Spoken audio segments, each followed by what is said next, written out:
and eating my lentil wrap.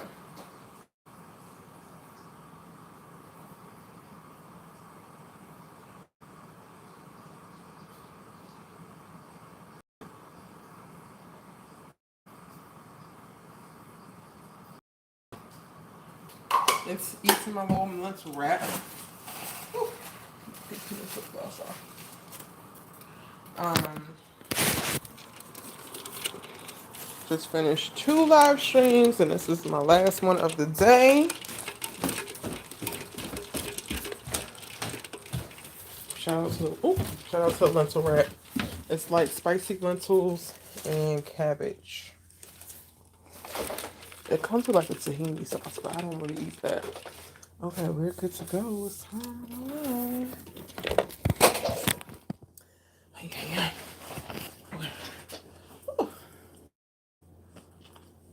oh, oh, cold.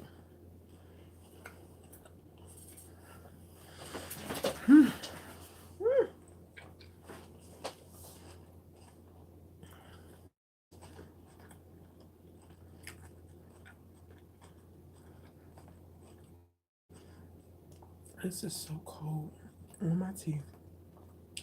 Child.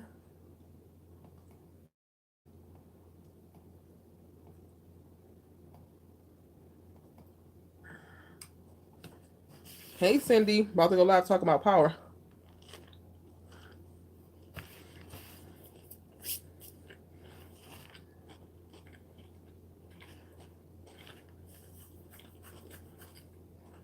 Mm, okay.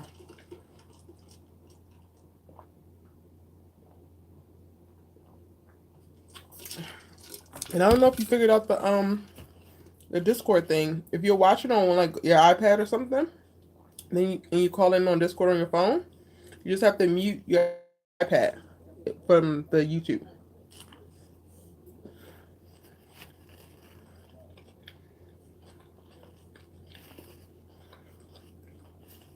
Or if you're using the same device, you have to leave YouTube, be in the Discord, and just hear us in the Discord. You won't be able to see the chat. And then once you're done talking, you can go back to YouTube.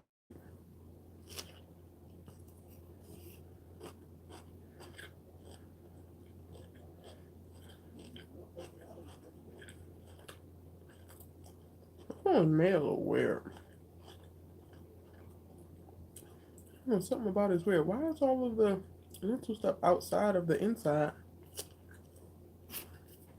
Anyway.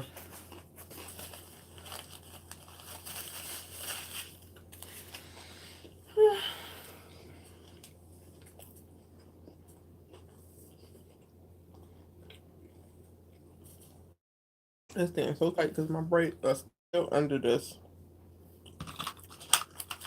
But shout out to my braids.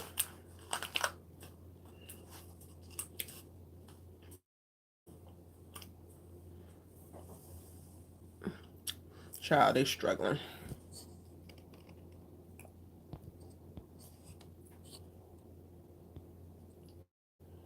All right.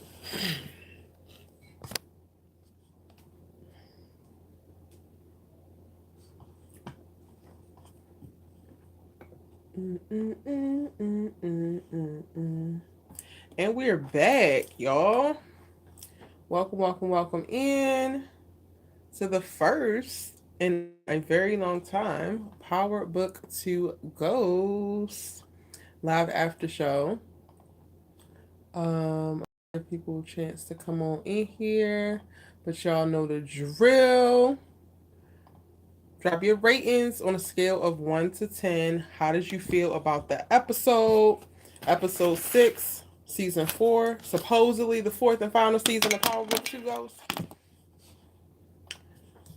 Drop y'all's ratings.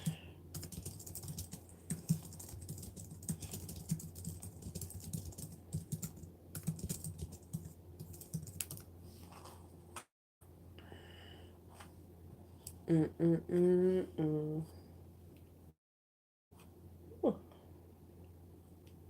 Harlem on that check-in. Shout out to Harlem. I love Harlem so much.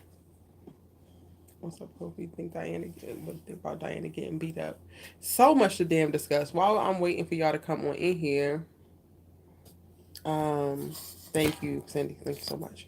While I'm waiting for y'all to come in here, let me go ahead and load in the episode and get that out the way so that we can pull up the media. Because there's some things we need to discuss. For real, for real.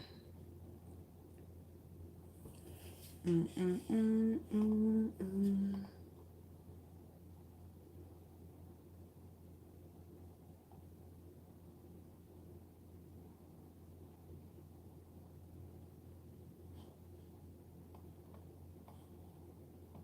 Hey, Kendra. Kendra gave it an 8.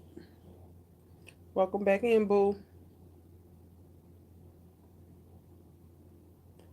Money Green Tay, welcome in, boo.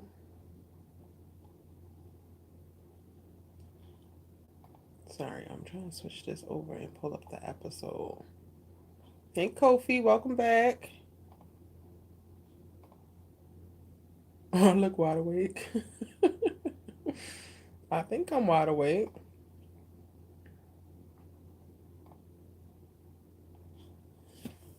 Kofi, you got number high ratings on all these shows this week. I guess the networks did you right this week. Kofi gave it a 9.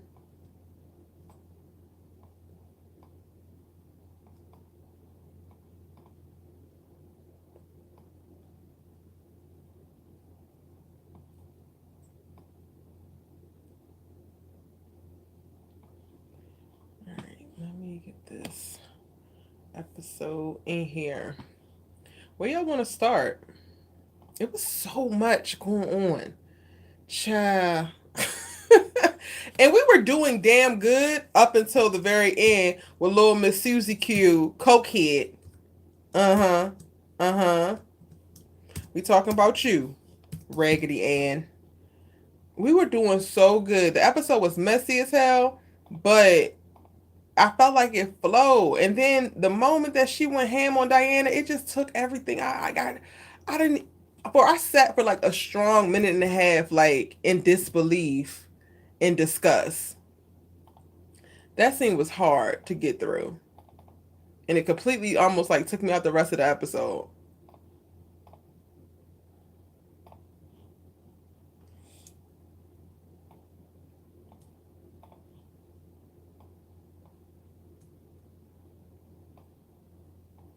All right, let's see. I got that up. Okay, perfect.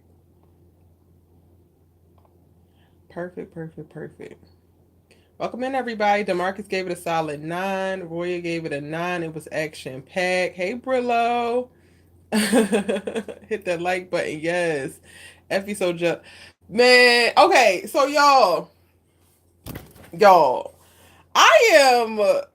I don't know. Am I changing? Am I evolving? Because while I'm on Effie's head about basically fighting over penis, I really feel bad for her. Like I watched Effie this episode, and I was like, this little girl really just want to be loved so bad. And y'all know I got a soft spot in my heart for like the underdogs and the little women who feel like they not loved. That's what Effie gives. So now I'm kind of like, ugh, I just want you to be happy. And I'm like, how did we get here? Because I was 100% at the start of the season, like I ordered people that had to go. Diana was number 1. Now I'm just like, that can't happen. Drew was number 2. Now I'm like, that can't happen. And then Effie was right behind. Well, Noma. And then Effie was right behind. And they all could have go for me. And I'm just like, the only one now I need to go is Noma. Like for real, for real. Jalen gave it a 9 as well. She betrayed Tariq so many times. She did. She did. But it's like with Effie, you could feel why she do the things that she do, which doesn't make it any better, but it kind of makes it a tad bit better. Like at least she's not just doing just to do it. I don't know. I just feel bad for her. I'm really trying to reckon with that because she doesn't deserve any sympathy But meanwhile, I really, really deeply sympathize with her, like heavily.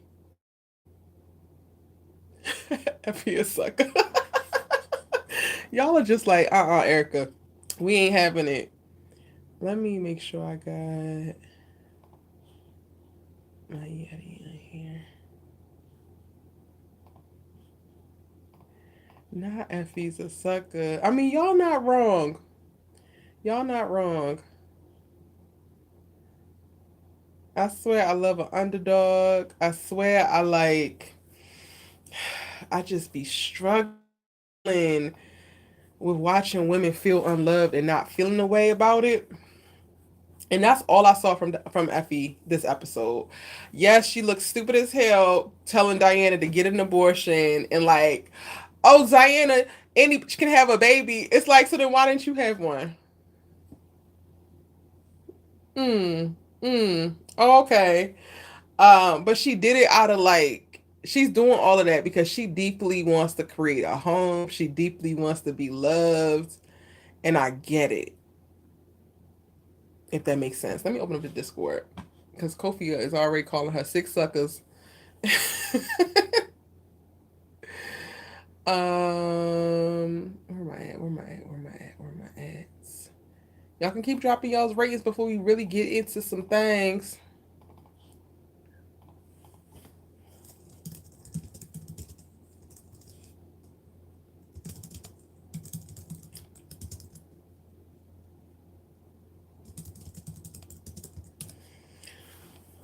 Effie a sucker, ain't no crying in the gang. Yeah, she mad at Diana for no reason. She mad at Diana because Diana got her baby. Well, had her baby. Erica, what do you think about Kane? I love Woody so much, like real bad. Like it's really bad how bad I love Woody McClain. Kane, I struggle with wanting to root for him, but then wanting him to learn lessons behind his dumb mistakes and his foolishness because you literally just swap mamas for real. Like you wanted to not be a mama's boy so damn bad, but you went and found another mama, but you sleep with her in Noma. You're not a man who stand on his own 2 feet. You're not a man who can fully run an organization, and you just moving the women that you stand behind doesn't actually change that. And you, for whatever reason, believe that it changes that. But I also believe that Kane is capable. I don't know why he gets so codependent on women, but he does. Um, yeah, so those are my thoughts about Kane. I'm hoping that he's gonna be the one to kill Noma. That's like a little random thing. Um, yeah, and Woody is doing a wonderful job playing him, 100%. Cindy gives this episode a 9. I give this episode a 9 too. Like they really did their thing. Um, and coming back with a bang and then moving the story forward. Like they're not wasting any time. So this leads me to believe like this is it. Like we're saying that this is the fourth and final season, or they're saying it's the fourth and final season, even though I don't believe that. I believe that we're going to have to get some type of reiteration of the Power universe in some way. I cannot fathom them actually ending Power in this way. Like I just don't see it. But this episode did do a good job of like we got 5 more episodes left, and we finna give y'all everything that we got. Erica, do you think that Kane is jealous of Tariq? 100%. Always has been, probably always will be. Yes, he is definitely jealous of Tariq. Um, and y'all go check out Brillo the Big Review. I was just on his channel a little bit ago, and he breaks down everything Power, amongst other things. Eric, what's up, boo? Says Effie can kick rocks with her mess. Y'all are not feeling it. Listen, Effie also be getting the damn job done, does she not? Like, she gotta go. And this is honestly honestly, it's more of a nod to like how ineffective and unproductive Noma is than anything. Effie gotta go sit down with the Russians in this episode because Noma needs to move more product, and the Russians don't like Effie's ass. I mean, don't like Noma's ass. So who gotta go make that happen? Effie. Where are we getting? I'm trying to get to it. Do we think that Effie actually wants to be out the game after this? She told Kane that she thinks she done. Is she really done? I don't trust it. All right. Oh shoot, Kofi, my bad. You in here? Make sure I got the Discord plugged in. Okay, it is. Hey, Kofi. Nothing much.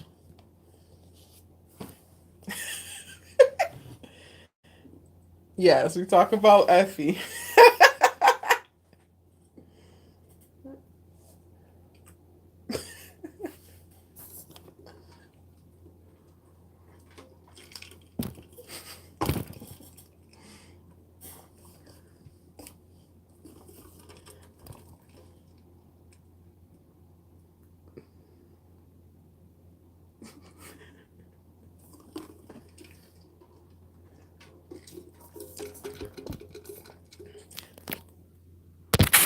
It's not.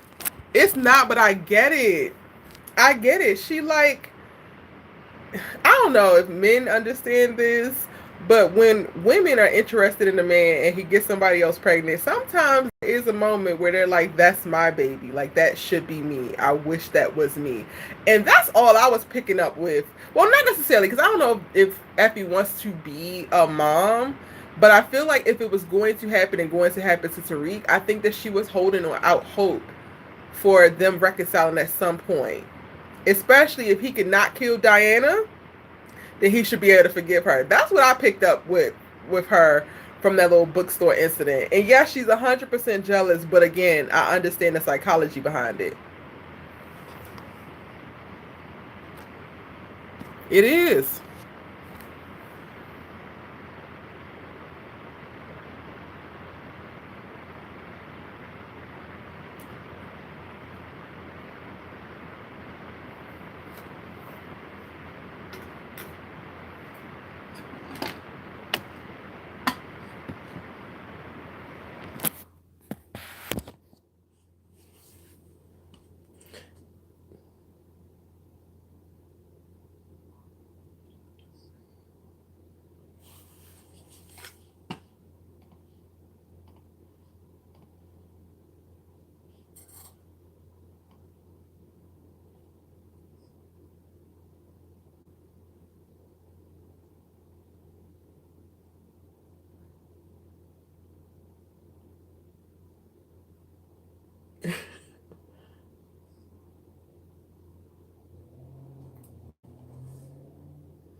I mean,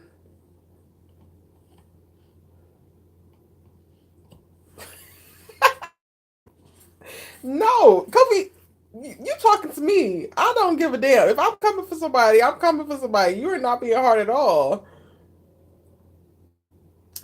Um, to your point though about Tariq and is he or is he not all in right now with Diana?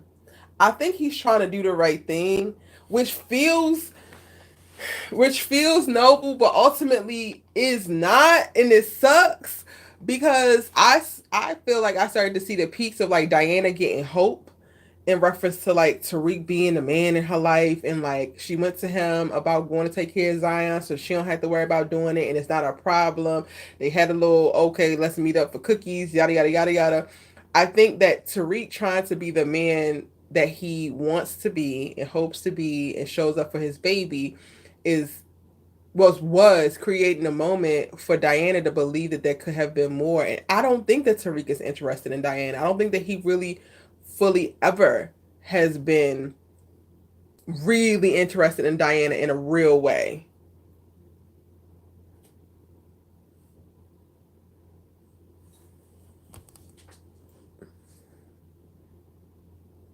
Well, yeah, they killed his kid. That just changes everything.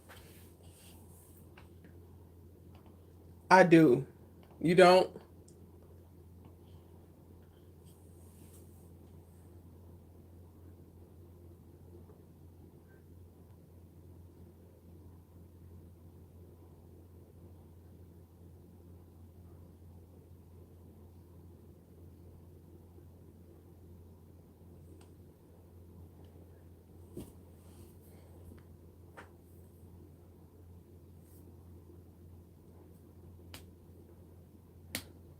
Yeah. She's done for. And it's like, ma'am, you were so coked out of your mind, you couldn't even put two and two together. You at the house, you see all the baby gifts, you hear her say that she don't have no damn kids. Like, why at no point did it not dawn on you that this woman is pregnant? And I get that you believe yourself to be dangerous and Carter to be dangerous, but you do not know nothing like a woman and or mother scorned hoe. You gonna wish Carter was coming after you to kill you the way that Monae Tejada is coming after your ass behind this.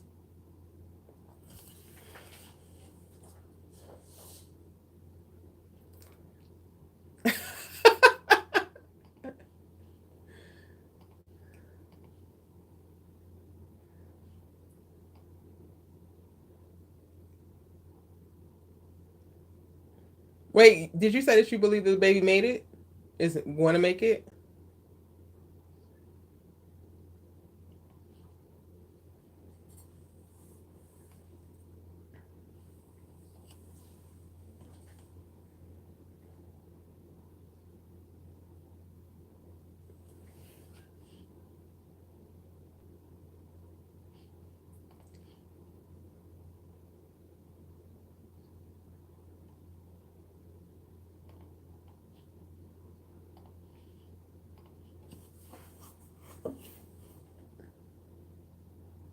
Yeah.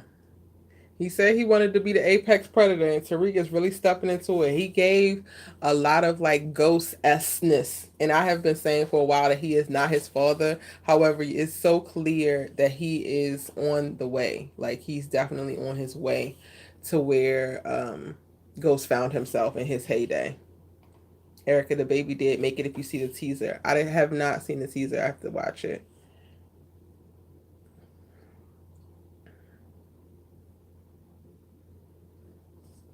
Wait. Before you go there, before you go there, Cindy said I think it's Lauren for Tariq. And I would agree. Like I did my first reactions and or my first thoughts, and I mentioned that I don't think that Lauren is completely gone as it pertains to this series or Tariq. So I would agree with you, Cindy. Lauren is definitely still way up there for Tariq. Um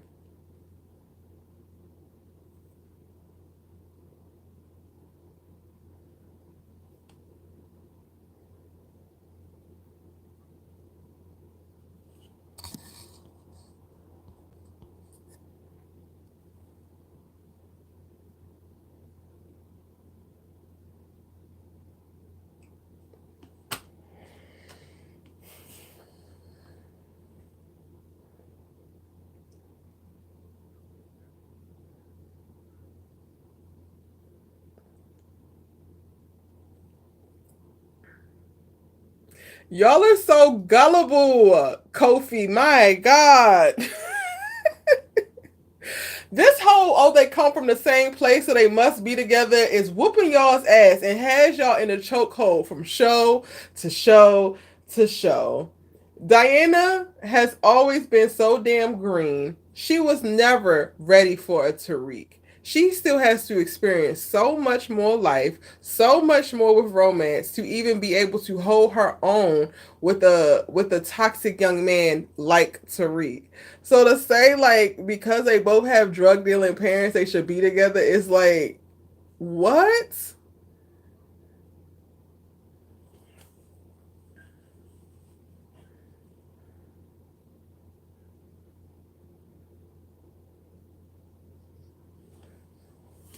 Effie's a snake, but she's able to stand a little bit more firmly across from Tariq and push him to be a better man, push him to question things, push him to grow. Diana, Tariq runs all over that girl.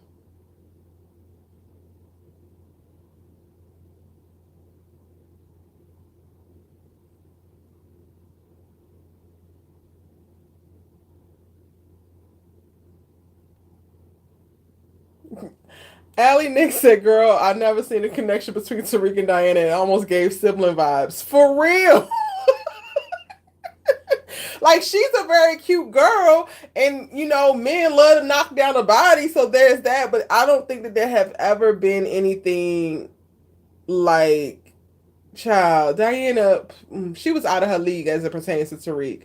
and lucked up and got pregnant. Eric H says, I mean, him and Anya come from the same background too. Period.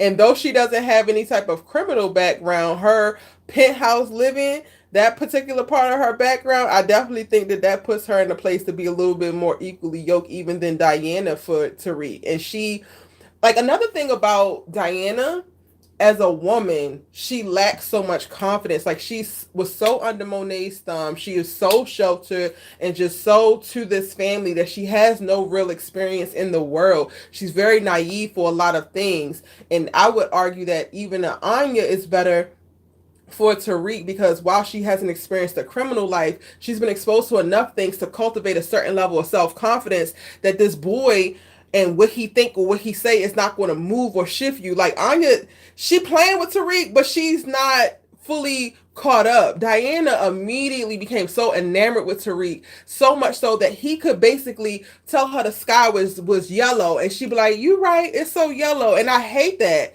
It's for young women, this is a very pivotal time for you to figure out where you're going to be in this world, who you're going to be in this world, and how you're going to be. You can't be letting no little bullshit ass boys convince you that the sky is yellow when the shit is blue, and you need to get out here and get to business. Erica, you saw saw what Tariq to Anya. Do you think that Anya starts falling for Tariq? I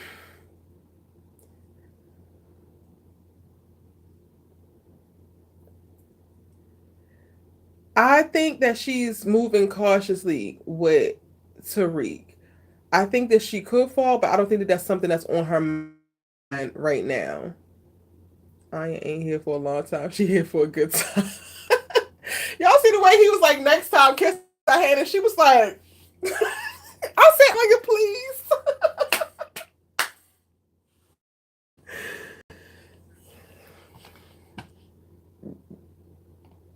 He pulls a lot of women.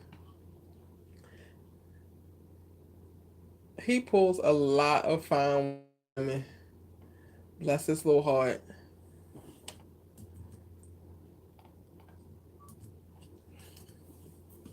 Lord. Allie says, baby, when Anya told Tariq that their sexual encounter was a solid 8, let's go for a 10 next time. I hollered. Girl, hollered! Hollered! And Tariq couldn't do nothing. He just sat there like, well. I said, that's what I'm talking about. Diana could never. Diana could never.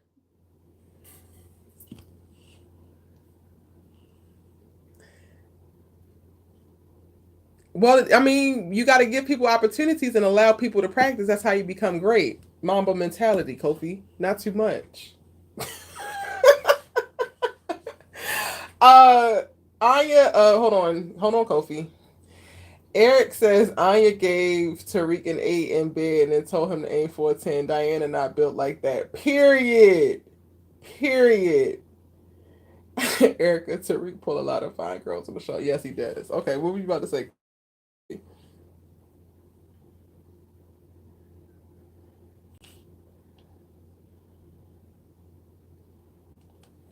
Yeah. It was unsettling. It was very unsettling.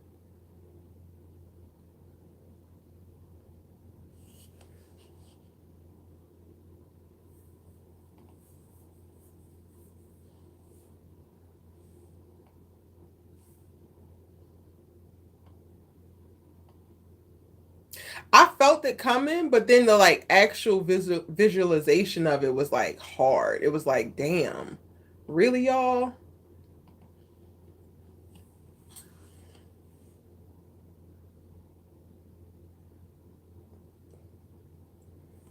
If the baby gone, 100%, 100%, she need to be the one. And I also don't know, like, if this shifts Diana's character. So she was one out, and she just wants to be a student. Is this the thing that makes her break bad, and now she don't give a shit about nothing no more? Like,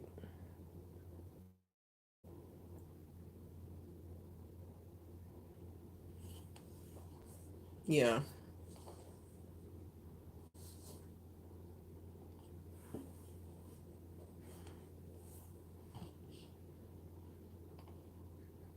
For real. Let's talk about Carter in this episode, who seemingly was in rare form.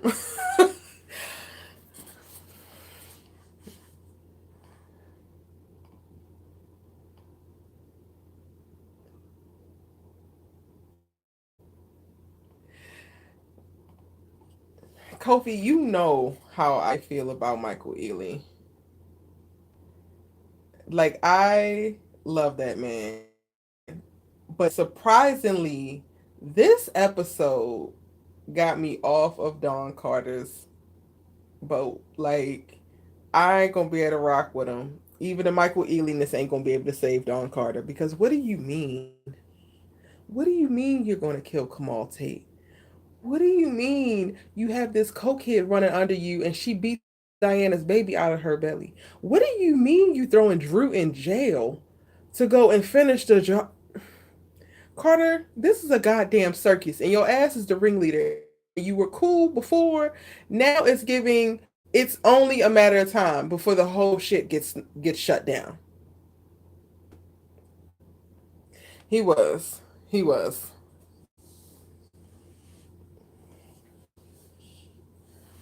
He was definitely dumb.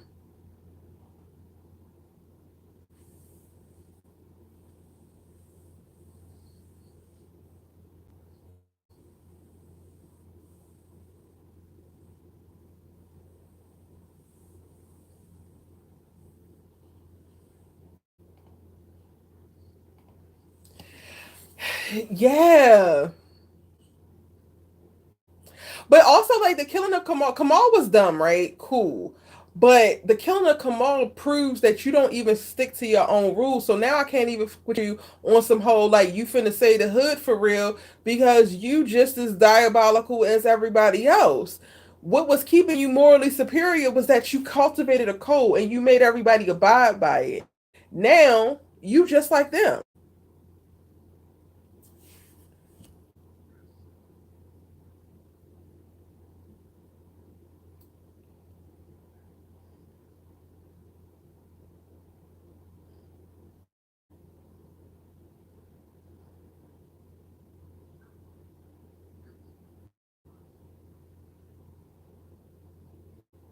I think that's what we're about to see. We're about to see a shift for Councilman Tate behind his brother.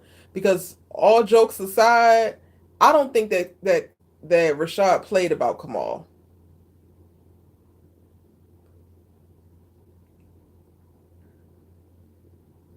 Yeah.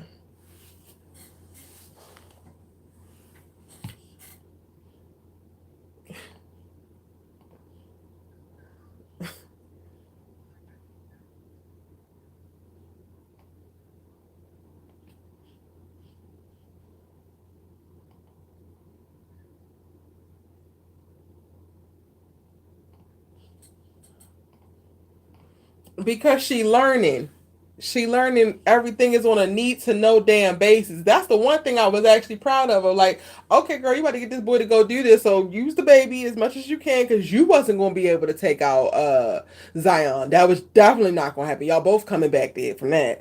But I think she told him exactly the information that he needed to know and nothing else.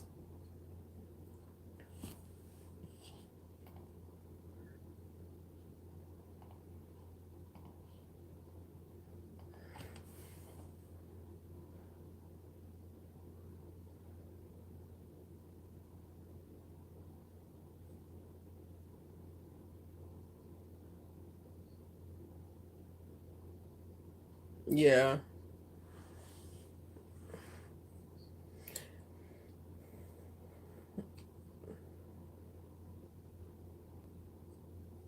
It feels like they also were presented so much more uniform and polished, and now you realize exactly how sloppy they are. So it feels like they're less powerful than we thought that they were when we first met them. I'm like, you've been running this unit for 7 to 10 years, and y'all like supposed to be a well-oiled machine, and this is that you do. IA called one time and Susie can't handle it, gotta hit a bump of coke and go press Diana to go try to kill Zion. Like y'all giving we leaves in the wind, just weak, blow away. IA just called you in, honey. They didn't even say that they had charges on you or nothing, and you just ready to fold. Yeah, which cokeheads will experience. That's the coke. Jalen says, Erica, do you think Ghost comes back in the end? Notori said in an interview, fans finna be happy in the last episodes. It's going to be something we've been waiting to see. I have been saying for a very long time that this is the end that we have seen of Omari. So I don't know if we're going to see him at the end of this season, but I do think that power is not going to be over as we know it.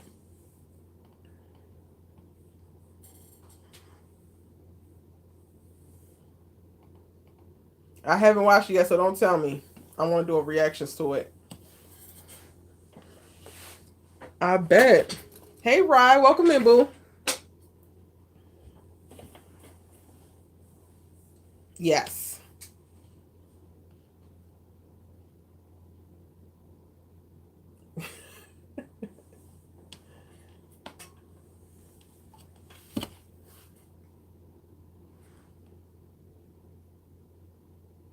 What you want to add, Rye?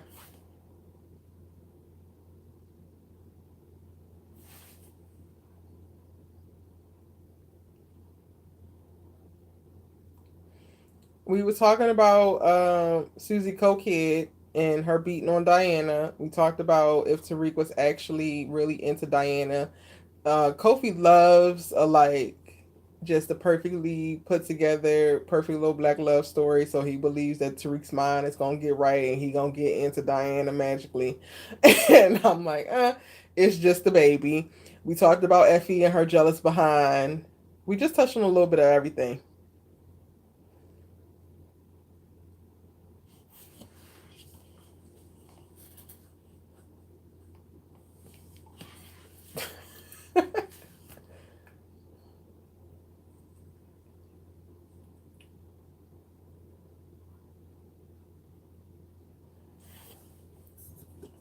Well, she's jealous. What do you mean? She's pissed.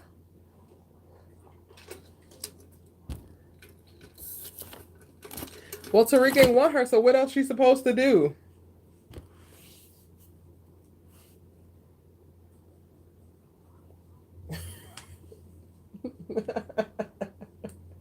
Well, okay, so I started this off with saying like I struggled with Effie's character. At the start of this season, I wanted Diana did more than Effie, but Effie was definitely on the list. But Effie seems to never be able to worm her way out of my heart because I have a soft spot for women who feel unloved and undesired, and that is what Effie gives to me. Like she is really just looking for somebody to love her. So it's for me, I think less about Effie getting with Tariq's op to get back at him or to like punish him or whatever, and more to her trying to find a soft place to land because one of the things that she deeply desires is to be loved and desired.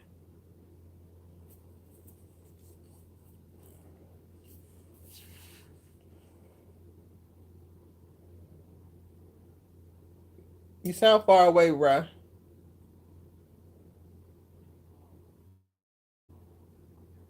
Okay, now it's good, but just for a second it was far away.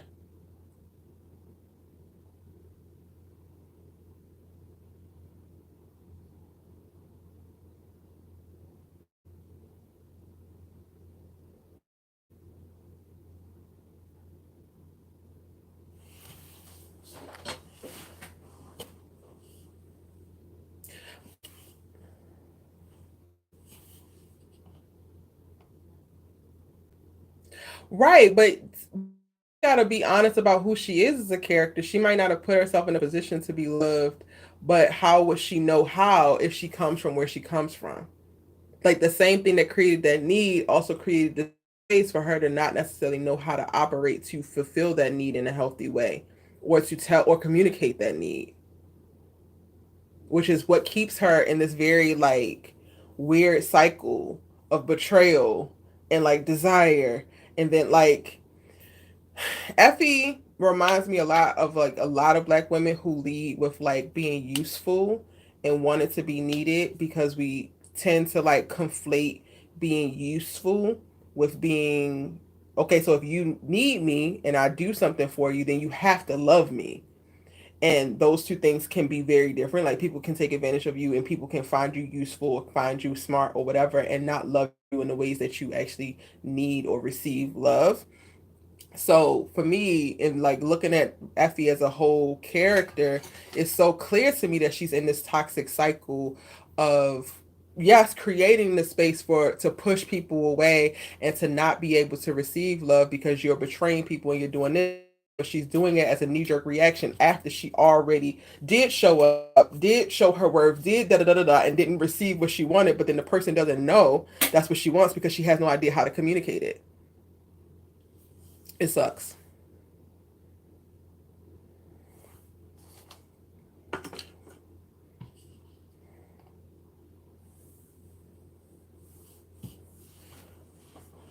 But think about it. Why would she be comfortable if Tariq did her like he did her?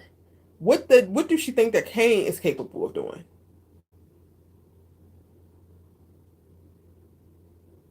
We can see that, but I'm saying put yourself in the character's shoes. How could she actually see that? Because on the outside looking in, Tariq looks like the more well adjusted, the better communicator, the better emotionally stable person. And if he couldn't give her what she wanted consistently and she betrayed him, then it's only a matter of time before Kane's hot headed ass throws her away as well. Because she's going to ruin that too. You know what I'm saying? Like it makes 100% sense. It's just I don't know what's going to be the thing that interrupts the cycle enough for her to be able to get out, see it and get out of it.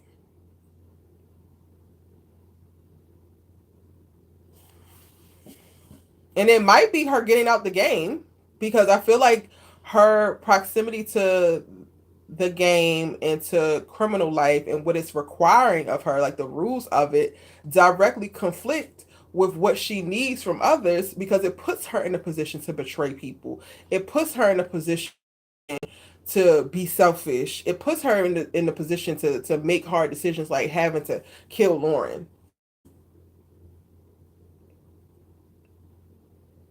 Do we think that she's going to actually get out the game?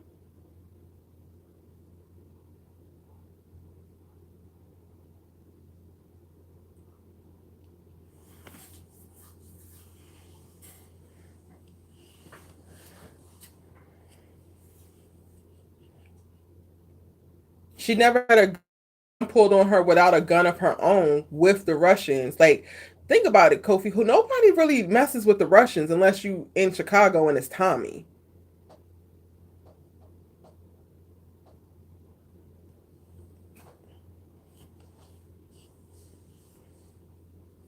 Mm,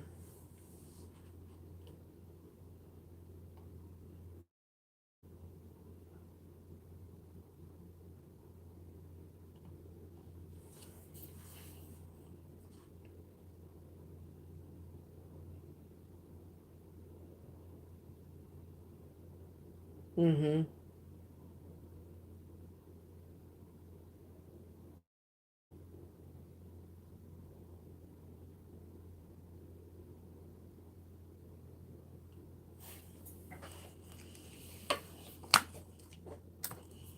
Yeah, I would agree.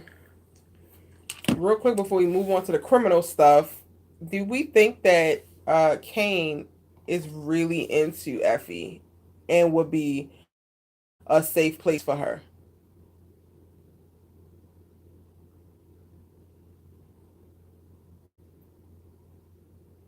So if that was the case, Kofi, then why did he ever gain interest in Noma? Because he was messing with Effie before that.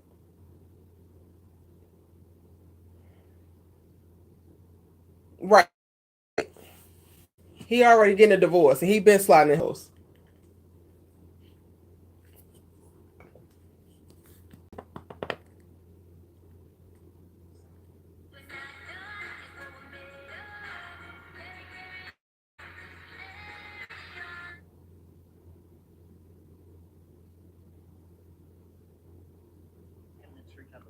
Take down Noma. We just don't know what the plan is. Yeah.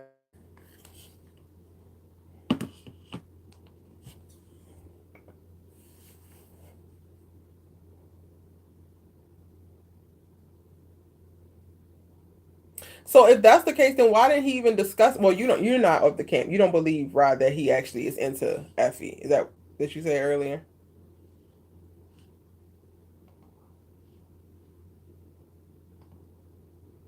Oh, okay, okay, okay. So then my question is, why, when he goes and like starts this plan to get to Noma, to get closer to Noma, why wasn't there a conversation with Effie if he cares so much about Effie?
Mm, yeah, I get that.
I mean, it's interesting to me that the focus is so on Effie because like Kane is literally sleeping with Noma and she had to find out the way that she found out, and Noma is taking every opportunity she can to rub it in. So I really am looking at Effie like, girl, you basically dodged a bullet because Kane is not doing his due diligence to actually protect her in this moment, or at least protect her emotionally. So it's so interesting to me, Kofi, that you're focused on what she's lacking and not the fact that she don't actually have a safe place to land as it pertains to Kane.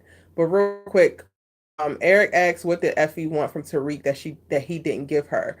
I think that he gave her a lot, but I think that ultimately the next thing that Effie was looking for was Tariq was unconditional love. But go ahead. What were you about to say, Kofi?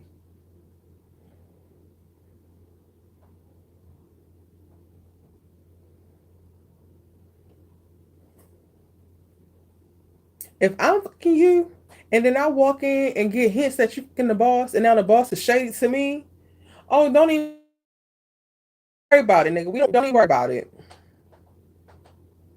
With my love issues, daddy issues, mommy issues, whatever the hell Effie got and all, still don't even worry about it. Like I feel like Kane is not actually helping the fact that Effie is guarded.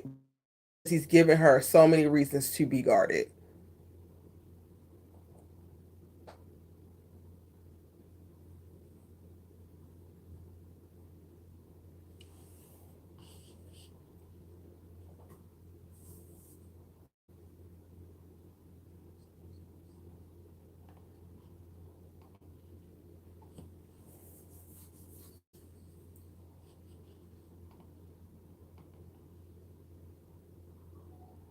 Mm-hmm.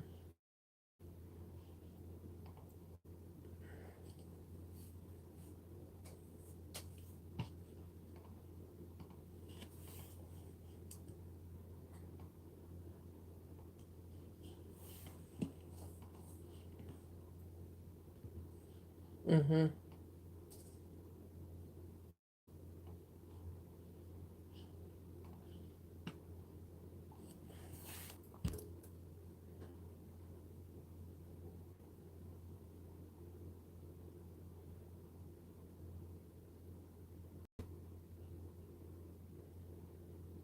Exactly. Exactly.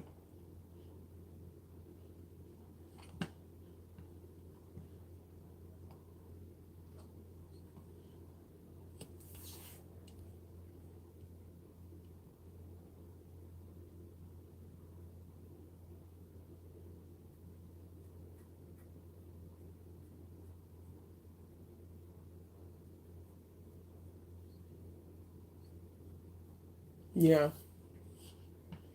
Eric made a note about how Effie didn't even turn around when Noma made that comment to Kane when she was going to walk her when he was going to walk her out.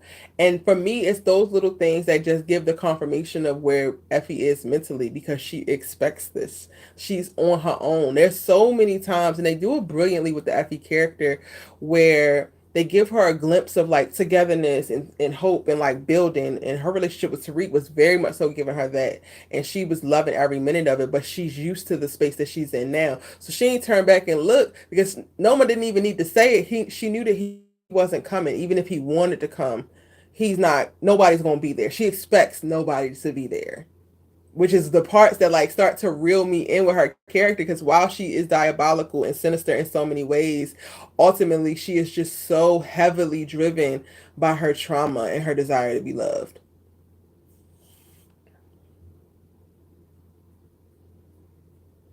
I don't.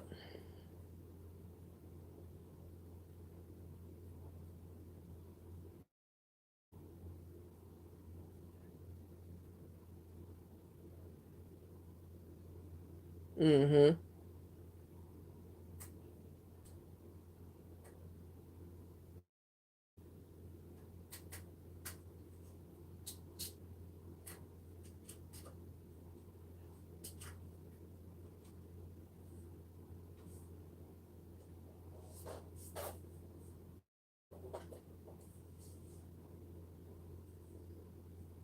Yeah.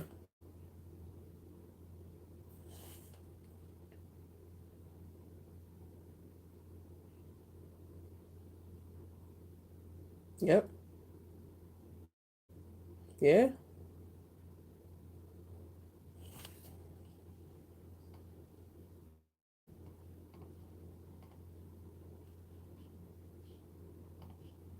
Mm-hmm. I agree. I agree. Talking about family though, she wasn't as like loud in the growth or the transition, but I'm actually low key proud of Monae in this episode. You can see her just trying to walk as she spoke in the last episode. Definitely lead with forgiveness. Her going shopping with Diana for the baby, even how she was interacting with Kane. She still called him stupid because he do be stupid, but you can see there's a softer side to her, and I'm looking forward to where this goes. How y'all feel about Mona in this episode?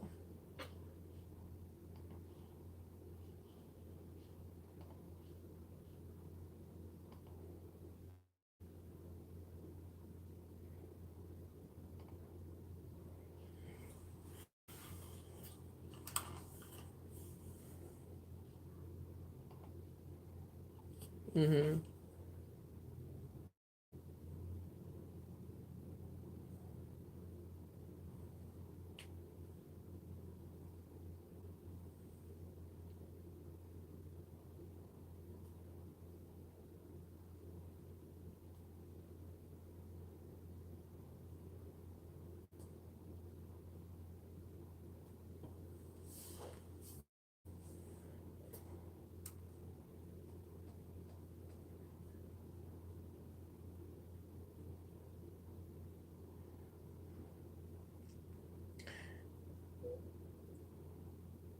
I was just about to ask. I was just about to ask, is she beating the bad mama charges or no now?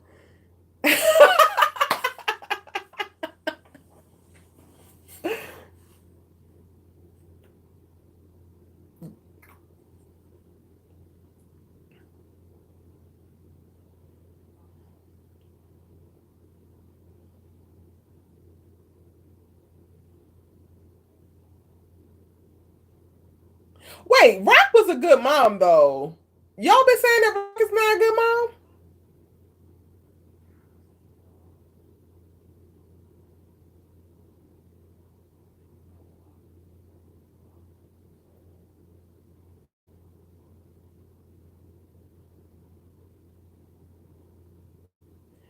Child.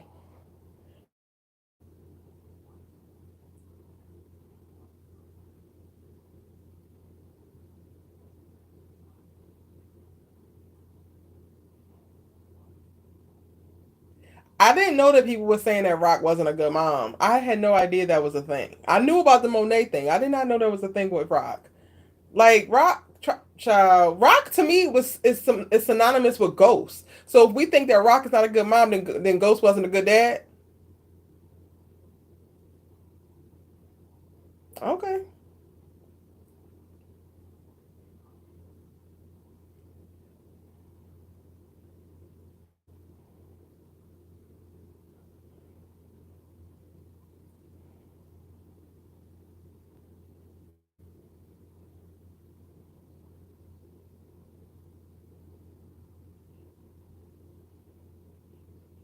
Right, but before that moment, what do we think of his fatherhood? Like, does his fatherhood now completely disappear because he made a bad decision?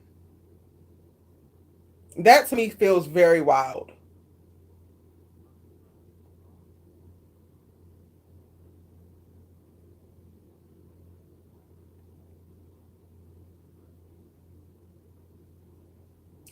Okay, cool, but like, so like for me, there being dips in it and him not operating at the best is one thing. I got they said that Monae was not a good mom, like no maternal instinct, no nothing. Like that to me tracks in how she treated the kids and how she raised the kids and how distant she was from the kids. Like they was calling her by her first name and not by mom. Like that was never a thing for Kanan. That was never a thing for Tariq or Raina.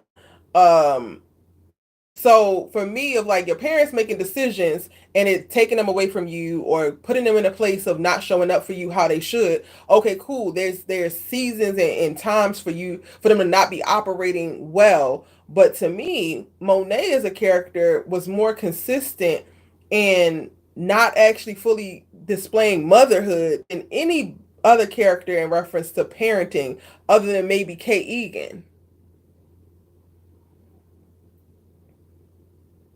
To say that even that's I gave the example of Ghost because like yeah he became distant, he got preoccupied with with Angela, but there were certain things that were still non-negotiables about him as far as his kids.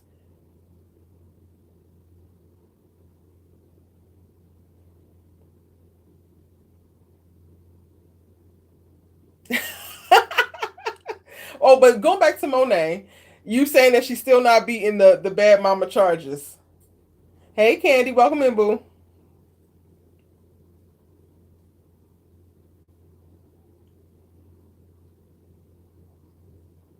Mm, mm,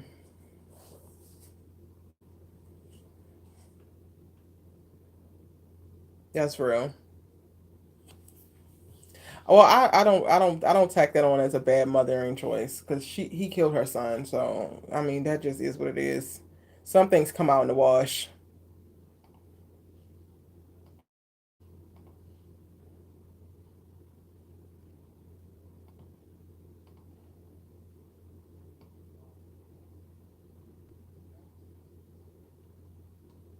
It takes a special kind of evil to kill the child of your wife.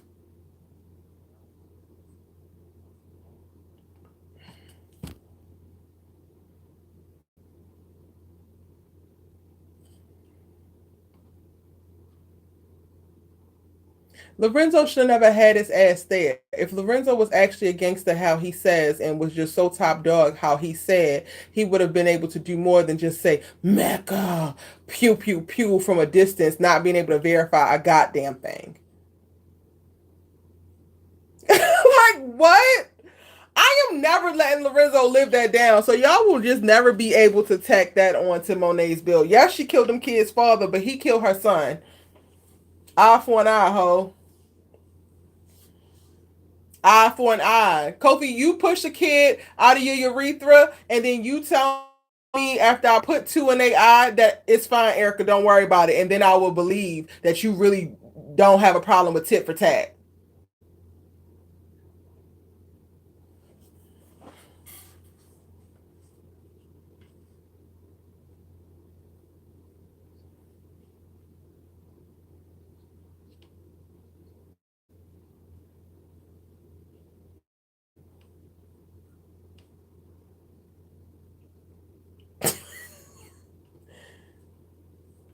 And if you really about that life, run up on that man on that plane. Verify.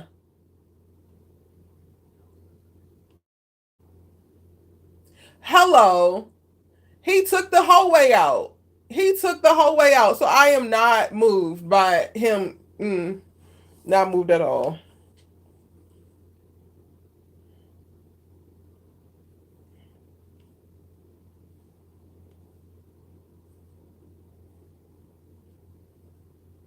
Because that's their mom. Yes. Kane love that woman. Kane will move mountains for that woman. I love their relationship. I'm not even gonna hold you. It's toxic as hell, but I love it. Because it's so real. It feels so real. Like when she first comes into the penthouse in this moment, what you want, Ma? I'm trying to protect your stupid ass. Get out, Monae. So real. So real. What you saying? Mm.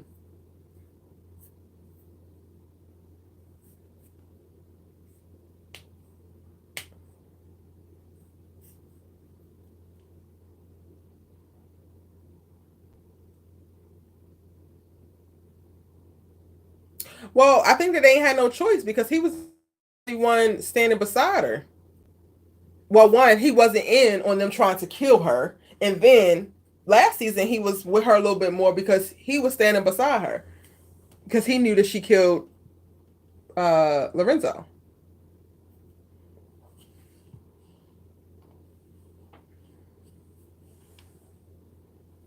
It has to.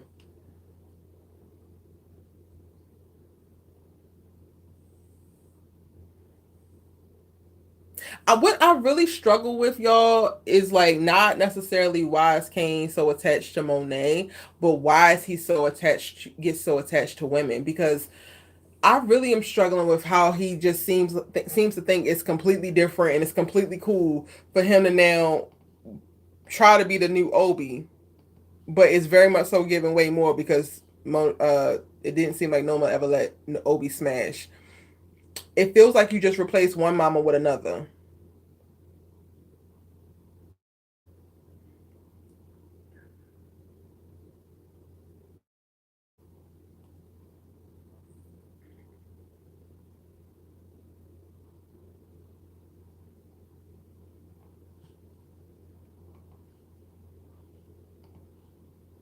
But his mama is still alive. Like that's the part that kills me. It's like how are we swapping Noma in when your mother is still very much so there? Like I don't understand his need to get from up under um Monet's thumb only to put himself right under Noma. I would think that that would look like you not taking any other matriarchal figure in a way to like rebel against that.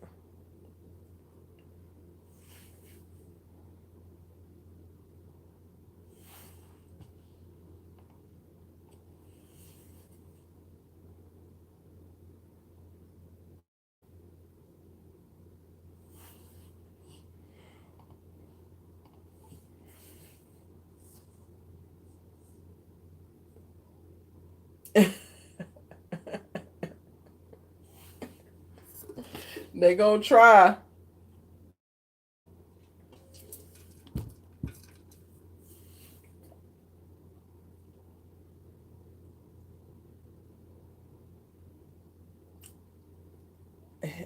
There's no way he's dying, y'all. There's no way he's dying. He has to make it because whatever spinoff is coming next, he gonna be a part of it. Shout out to I don't remember who said it in the chat, but somebody said in the chat, Tariq and Tommy gonna be on the show together. They have to be. I'm here for it. Whoever survives the season though is gonna make whatever's next hot. I don't think that everybody's making it out of this season, but Tariq is making it out for sure. I wouldn't be surprised if Braden don't make it out, honestly. You gonna lose it over a cokehead? Explain.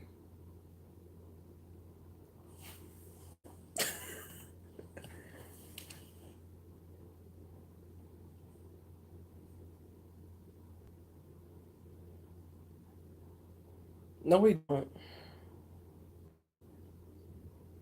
To carry, to carry, Tariq. I mean, Braden and Kami are two very different people.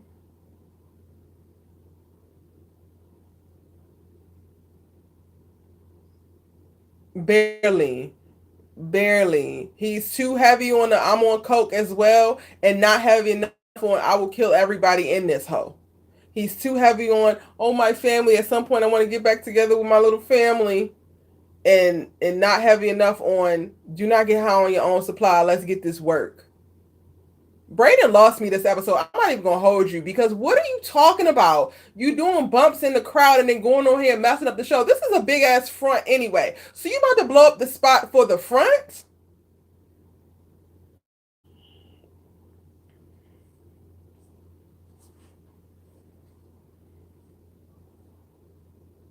I didn't say that he's not capable of killing. He's not capable of killing to the degree that Tommy does. And I don't think he's ever gonna get there.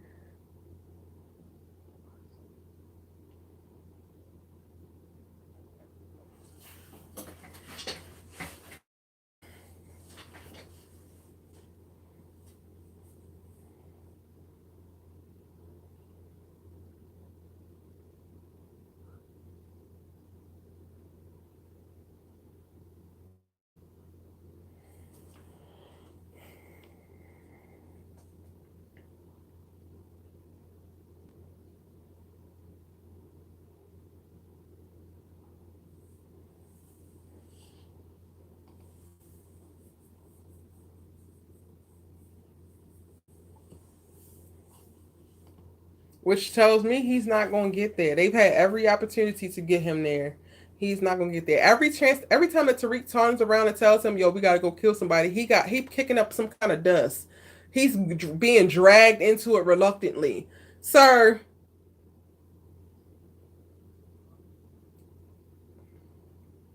yes, he didn't want to do that. He said what? Like he was not okay. Like Tommy, we're talking about Tommy here. Tommy barely gonna let you get out who y'all going to kill. The moment you say we need to kill, bet he's already in the damn car.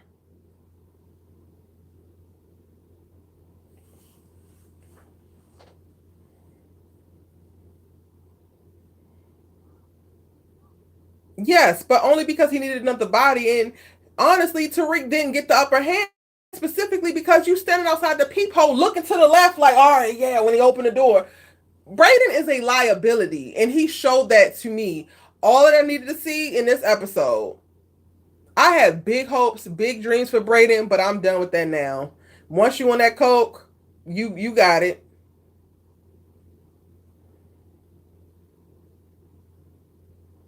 I don't know what that means.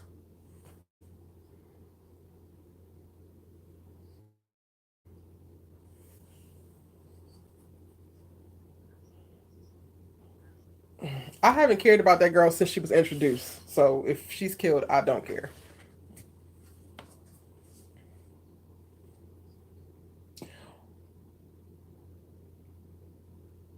Rod, that's dark as hell.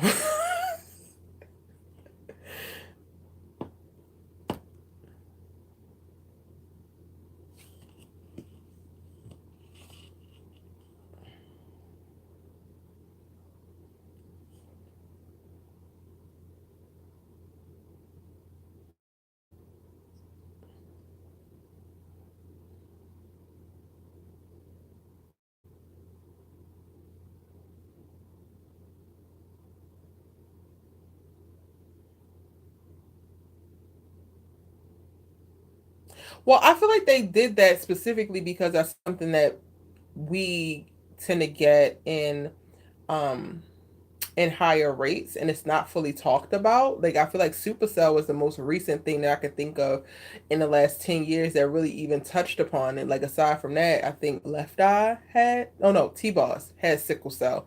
But other than that, we don't really talk about it. So I don't know. I feel like the sickle cell storyline is a little bit more in reference to like grounding her in her blackness versus it's going to be used as a thing that gets her up out of here, because it's not even one, it's an autoimmune disease. It's not even a disease of like, if you don't take this medicine on this day you will die, so it will happen real quick. It's like a degenerative immunity thing. So it's gonna be kind of hard to like, oh, your sickle cell killed you, but it was Tariq and Braden's fault. Like it's gonna be very hard to make that the case.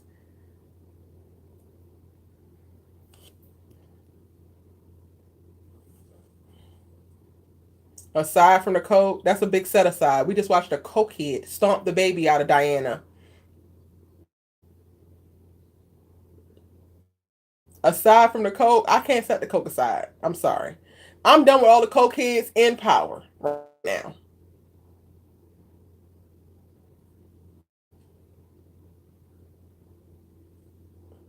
It's giving you peaked in high school because you did that thing then, but this is now.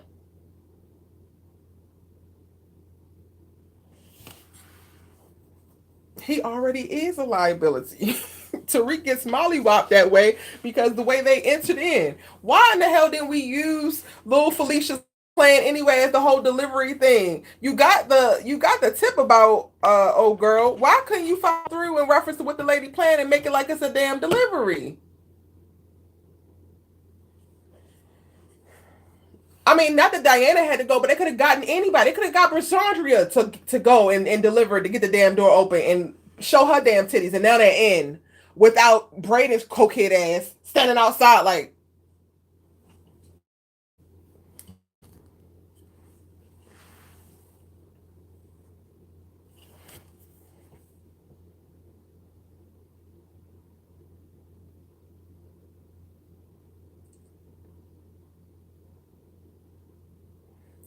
he said he got to be the apex predator. I don't think you heard him correctly.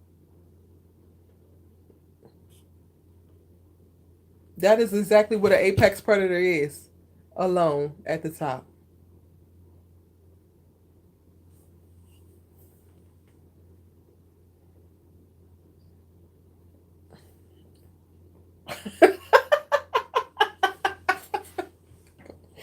Heavy on a not anymore.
Right. Like Zion is a MMA fighter. Like I'm not surprised he got his ass handed to him.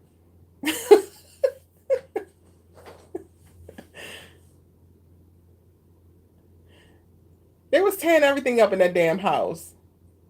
I don't know. I'm of the camp of like Tariq maybe still can't fight, but I feel like he can kind of fight a little bit. But he goes up against people who want to beat his ass. Like if it don't feel like the people who he winds up going against, he actually got a chance with. And honestly, while I was watching this go down, the fight between him, Zion, and Braden, I was just like, this is exactly why you was getting your ass whooped by Kane up at that damn law office, and Kane beat Zion's ass. So like, Tariq is not beating Kane's ass without a gun, and that doesn't mean he can't fight. It just means that Kane beats ass. Like it means that these niggas are just trained. They got this particular thing.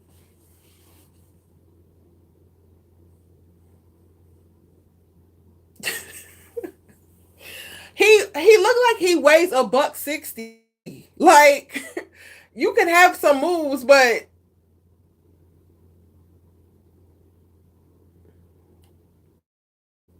Ghost had muscles. Ghost had muscles. That's what you're forgetting. He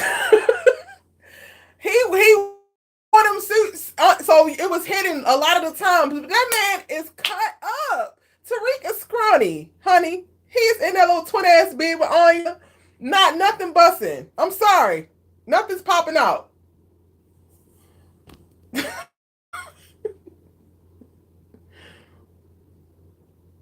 I'm not saying he is down. He's just on the journey. Just like Ghost had to grow up. Like I think where people get a little bit ahead of themselves is like you comparing a 21-year-old Tariq to a 37-year-old Ghost.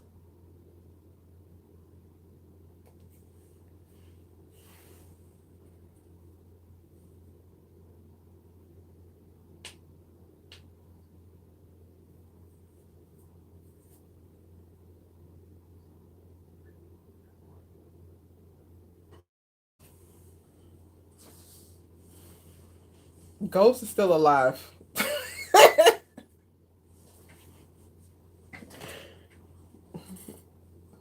I ain't gonna. So just know that.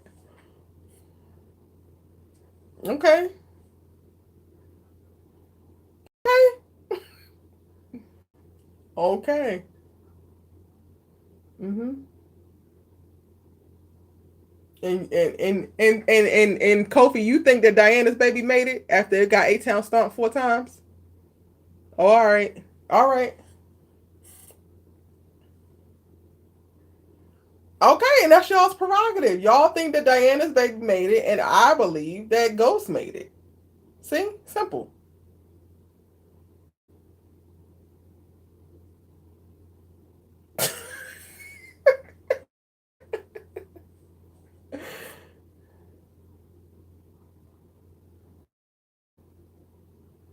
When I tell y'all, if you a member of the channel, you got to see my reaction. I did not think that was about to happen. I said they put six in this man's chest. Is this little lowly white man who was just trying to do his corrupt business? Zion, please. Zion came through like this was 1993 and he was in a drop top Jeep. Like, I looked at that like Zion, please. He enjoyed every last minute of it. I felt like he was in a DMX video. I was like, what is going on right now?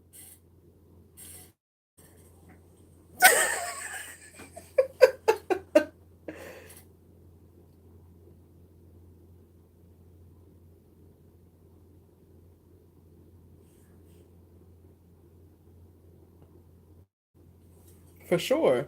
Do we think that Drew dies in jail? Do we think that Drew is going to die in prison?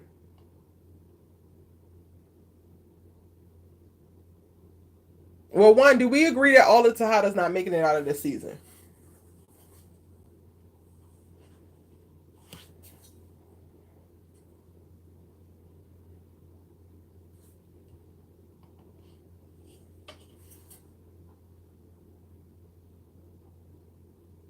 I agree.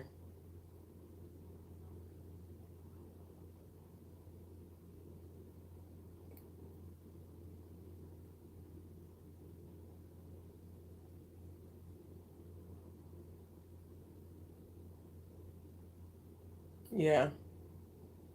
And Kane and Tariq give me Kane and Ghost, so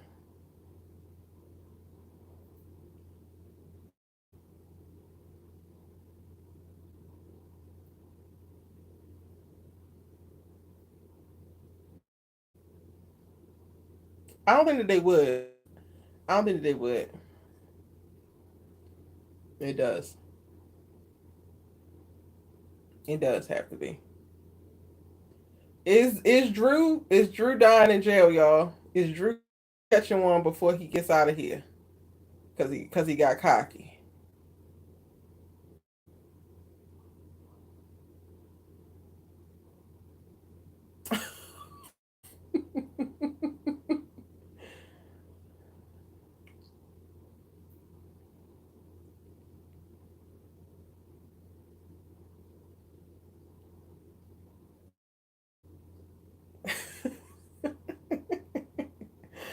Kofi, you think Drew dying in jail?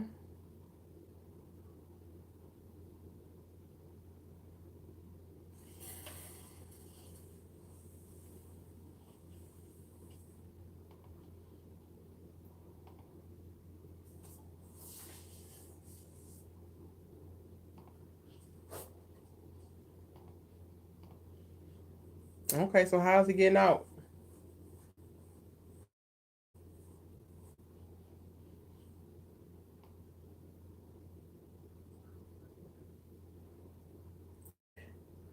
Which he did. Now he's just in there trying to kill the person who's about to rat on the task force and Carter.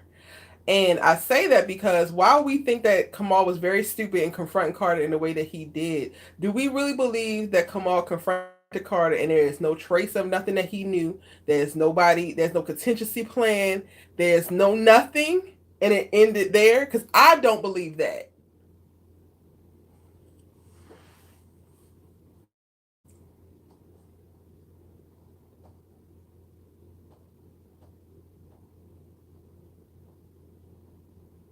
And also, he mentioned about, the officer that stole the money is the one who booked Drew. So that's the part that made me feel like, yeah, Drew might not be getting out of there.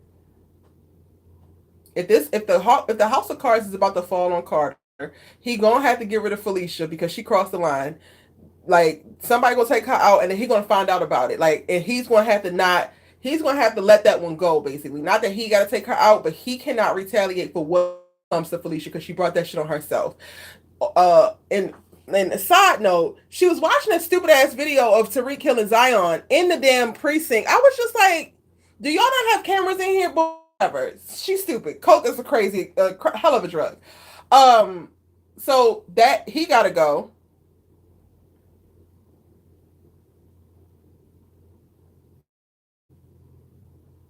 No, but you don't have a camera set up in the damn precinct that's watching you watch this shit.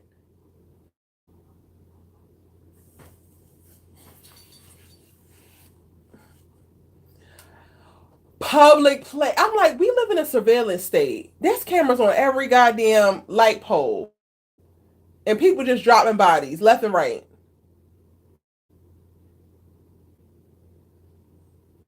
Ever. So anyway, back to Carter and his crew. Felicia already wiped up the boy. He don't get to retaliate for that because she messed up.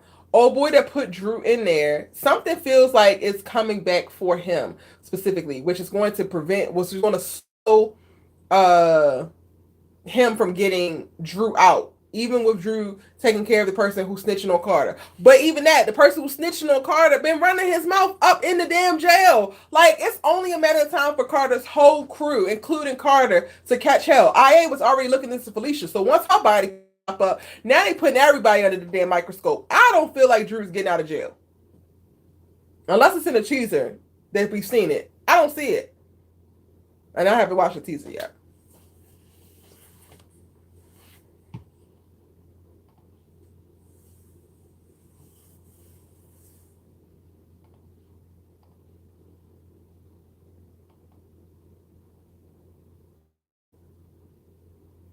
This was wild work. Come on. Now you about to bring out old dog. All because you want to take your bald headed ass down to the pier.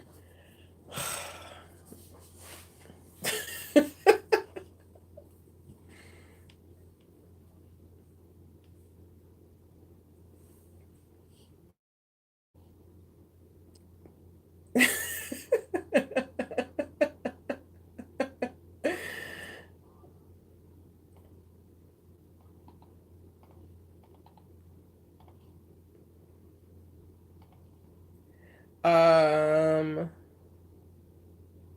Jalen says Erica Kane kills Drew. Damn. I was just hoping that the prophecy of Cain and Abel don't come true as it pertains to them, but I could see it.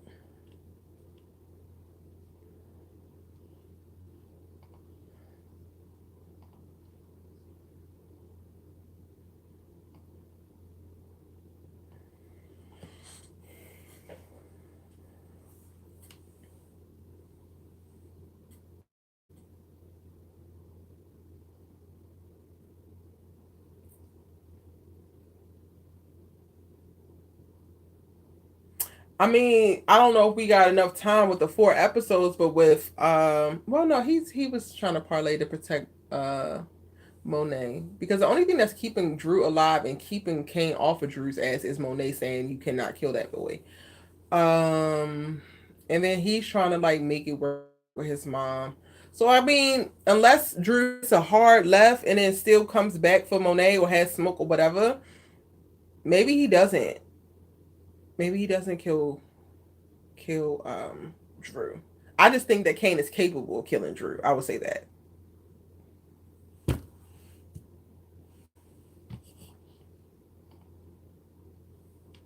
Eric says Carter gonna slip up and tell himself. His whole crew was so sloppy this episode. I'm like, y'all just are ruining it for me. The same way that Noma did. Noma looks like the most scatterbrained bird I have ever seen. And I was like, I cannot believe I actually feared you for a whole season. And you literally just a little scatterbrained, scutterbucket hoe. Mm.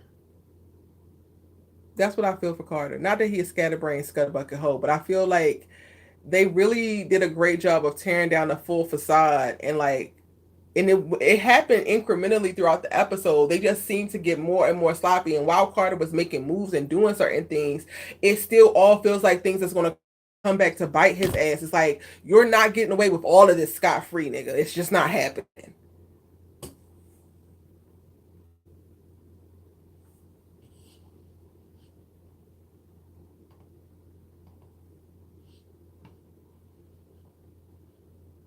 Can find out Drew working with Carter, and he gonna take Drew out. Mmm.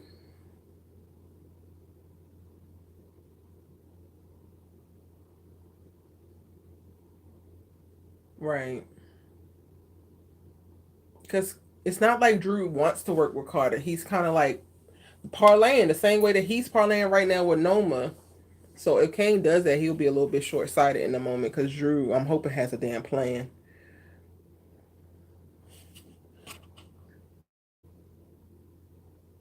No, I know, but he asked to be a lieutenant. That's what he's talking about when he was like, the deal is I need to be a lieutenant. I'm not going to be some little random soldier, and you need to leave my sister and my mama alone. So that shifts the relationship a little bit. But we got to still wait and see like what it looks like and if Drew has any type of plan after that for like what's next. Let me see. What else do we need to talk about from this episode? We talked about Effie. Talked about Drew. Shout out to Davis McLean. Method Man, know he fine. Lord have mercy. Lord. I really love McLean and Tariq's relationship, like real bad. He's like, no, you motherfucker, you want to go do that. Then he like, oh, and then you make more money and I make more money. Okay, cool. I love their relationship.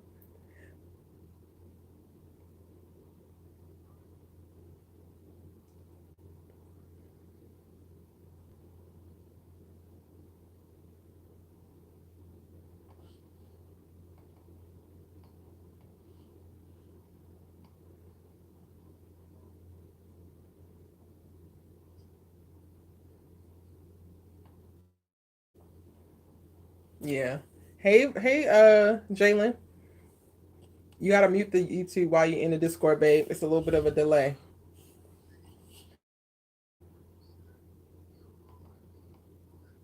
Okay, I'm gonna move you to the waiting room and I'm gonna bring you back up.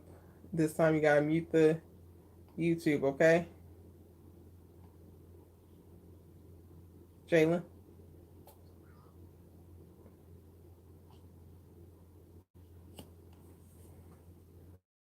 Hey Jalen, can you hear me?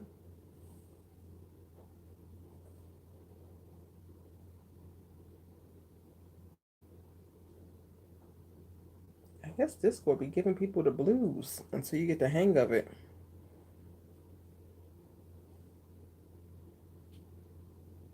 Whenever you ready, Jalen. We can't hear you, just so you know.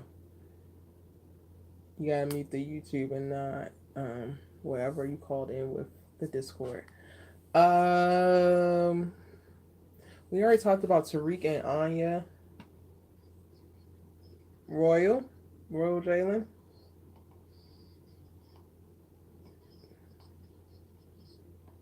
Okay, I had to move you back down, Jalen, because I don't know what's that playing in your audio. Type in the chat when you are ready to come back up and you figured it out. We talked about Braden.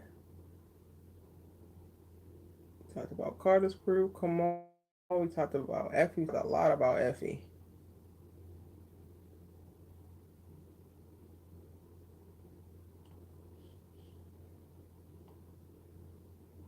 We mentioned him with like everybody else, but you got something you want to get off your chest about Tariq? I mean, you started it saying that he was MVP. Jalen, you back in, hun? Can you hear us?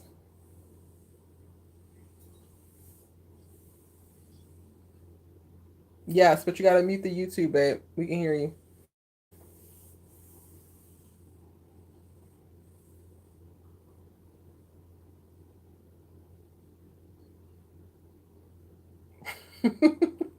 Yes, you gotta listen on whatever you're using to call into Discord versus listening on the YouTube because the YouTube has a delay. So mute the YouTube while you're in Discord, please, babe.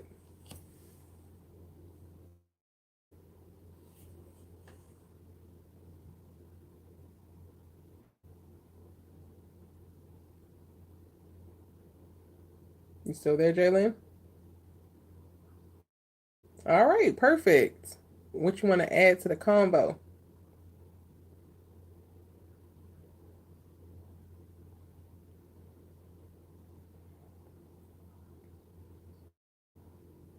Mm, this one would have been a really great one to do a mid-season hiatus on.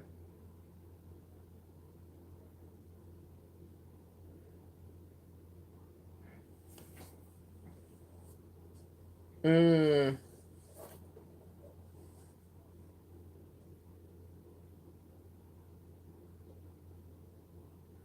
mm-hmm.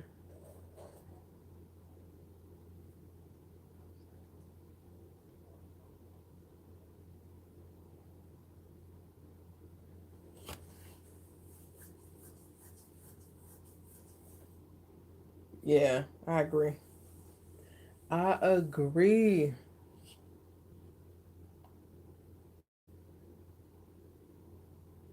And how does that happen? What's the circumstances that Kane has to do that?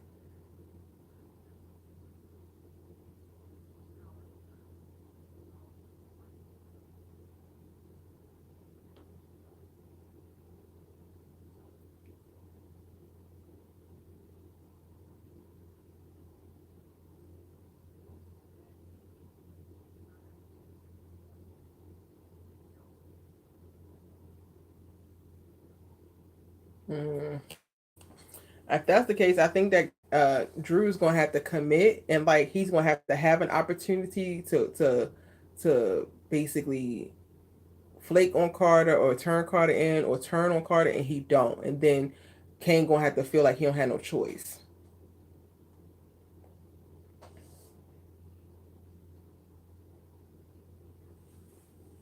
That's true.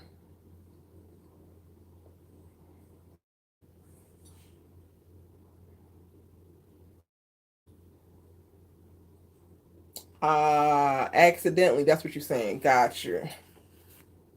Got it. Gotcha.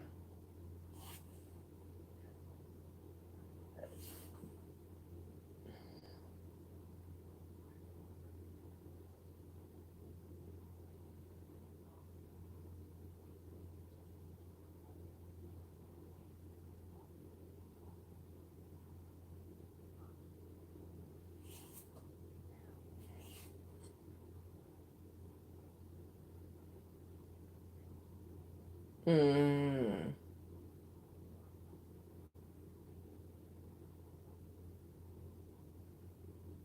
Yeah.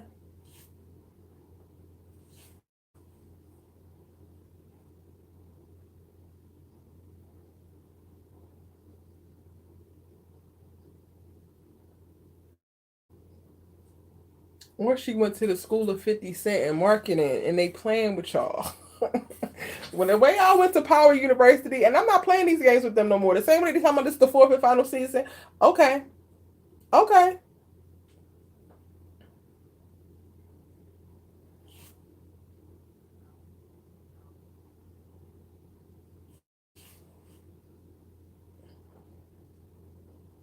Right, that's the case because and that's a workaround within the industry, which is why you'll see similar shows be named different things because they get to reset, go back to like, well, some of the actors they're never going to be able to go back to like base level pay for the first season.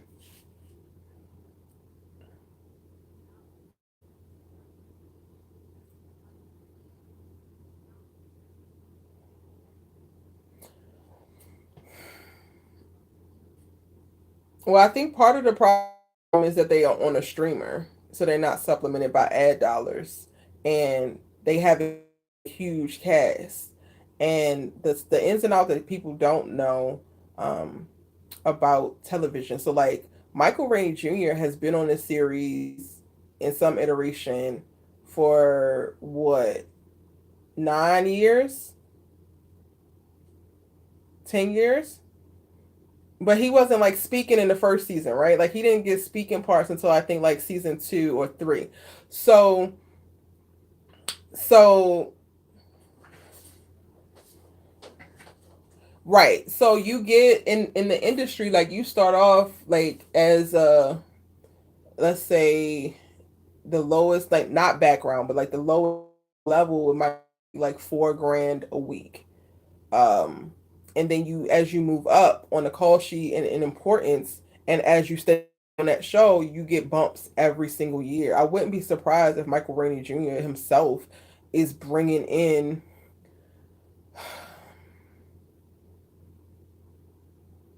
150 an episode.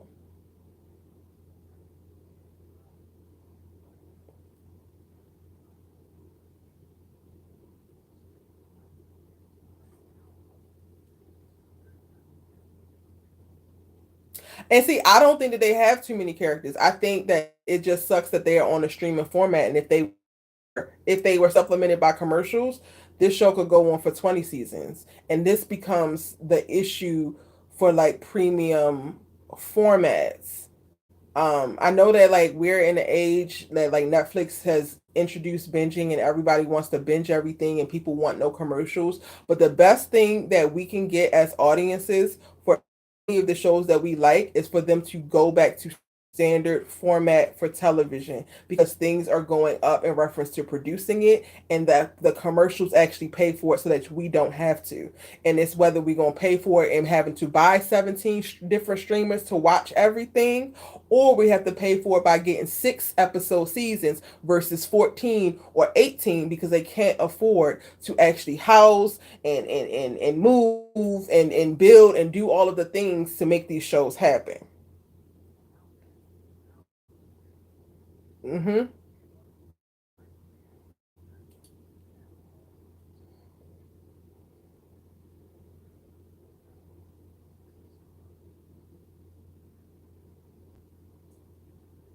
So it is expensive.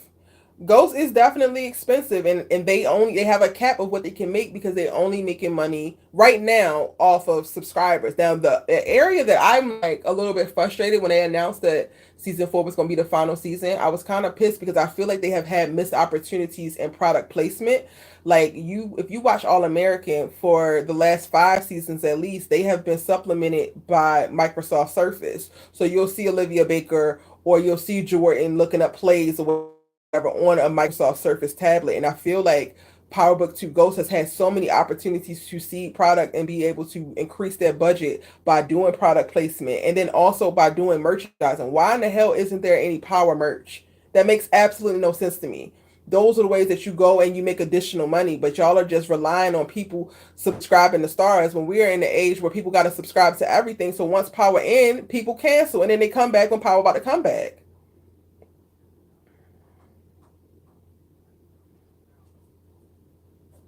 Oh, okay.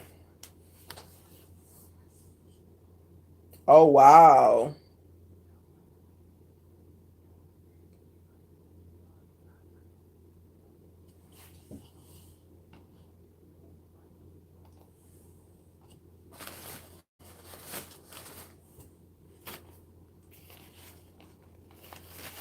You said that in the chat. Mm-hmm.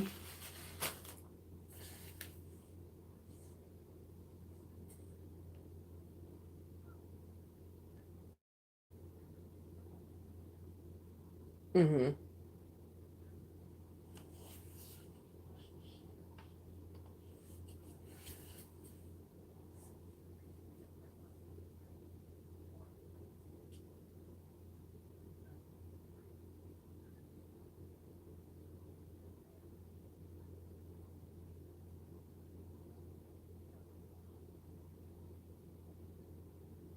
Yep.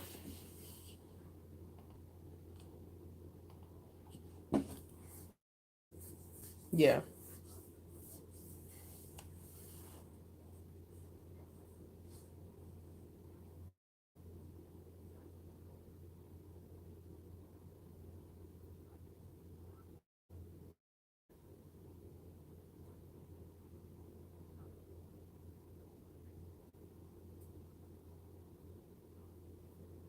Yeah.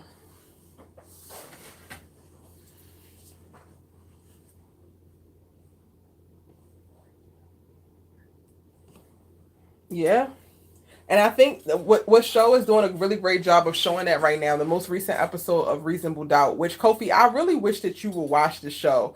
The way that we talk about black men in media, the way I need you to watch the show because I cannot wait to hear your thoughts around the men in that particular show is a whole other thing.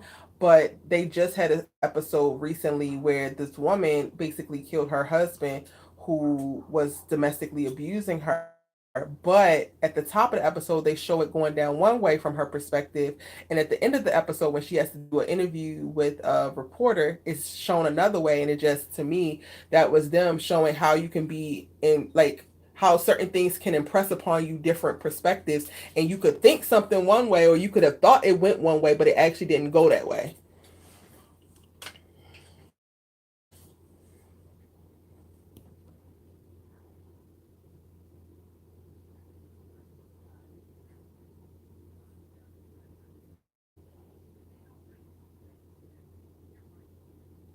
I personally don't think he's coming back in the last episode of this. I don't think that he's dead, but I don't think he's coming back in the last episode of this.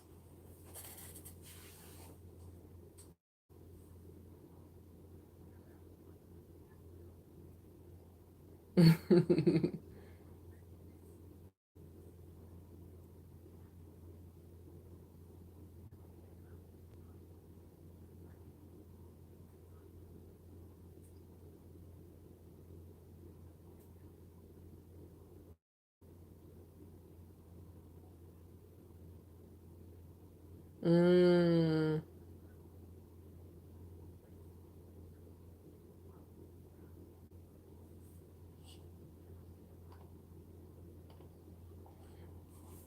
I didn't watch it. I haven't seen it yet.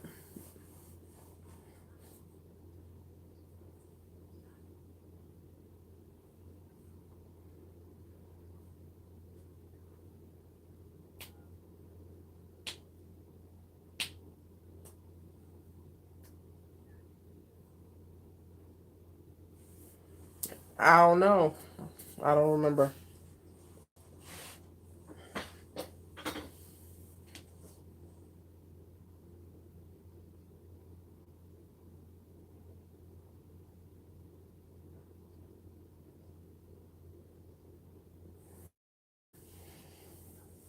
Yeah.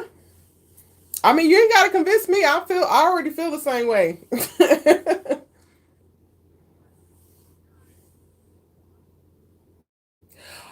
that that to me solidified my ghost thoughts. Like, and I've been watching Power from the very beginning, and from the moment that that happened, I have not thought that he was actually really dead. And when I tell y'all, I was telling people for forever that we have not seen a body. We have not seen a body with Unique. We have not seen a body, and everybody's like, "Girl, let it go. You just like Joey Badass." Mm-hmm.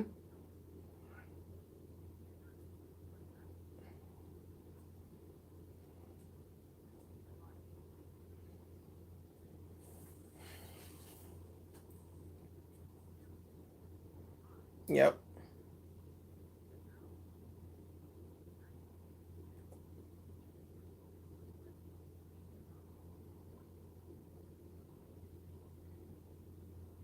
I wouldn't actually. I wouldn't put that on him. I think that they need to take a break from him. I think to kill him, that was the ultimate pinnacle to end. And Courtney was exiting the series, and she was going over to Netflix to do her deal. Like, I don't think that Ghost not being on there is a 100% Omari and money thing at all. Yes, I think they wrote it in a way that they give themselves an out. And I think that they wrote it in a way specifically giving a bunch of things in reference to context. Like I said, Courtney took an overall deal with Netflix, which had her leave Lionsgate and Stars and has her developing projects at Netflix, which is why there are different showrunners now for all of the spinoffs that she technically birthed. So I think that that also,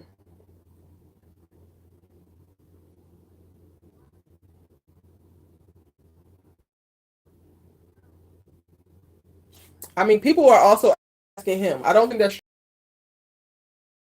2020. When did I interview him? I interviewed him,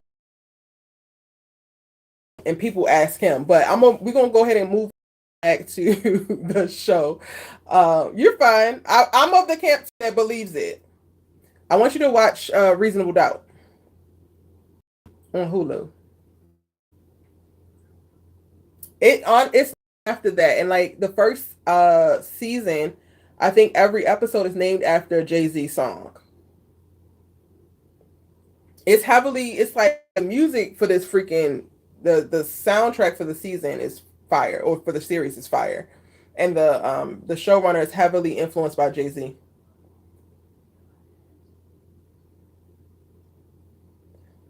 This season is Morris Chestnut. Last season it was somebody else. It was our guy Carter.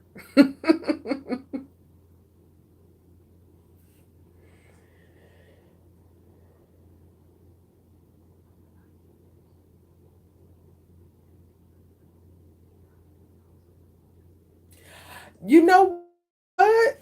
I actually I actually really kind of like it, and it's crazy because I was just thinking about this earlier. I think while I was on Brillo's channel, shout out to Brillo, the big review. I was sitting and I was thinking, like, I actually appreciate this Carter character in a world where we get a lot of cop propaganda and we get a lot of procedurals with like basically pushing the narratives of like cops are great and cops are like the pinnacle of like morality and this and that. It's shows like this that offer a counter narrative and speak specifically to more realistic representations of the police force that we actually engage with or may run into. So I'm not mad at it. Yeah, Kobe said that earlier.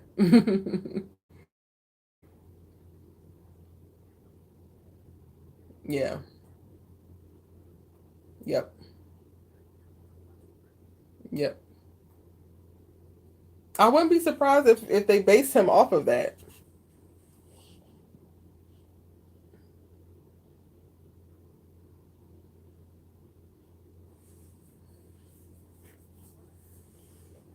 Hmm.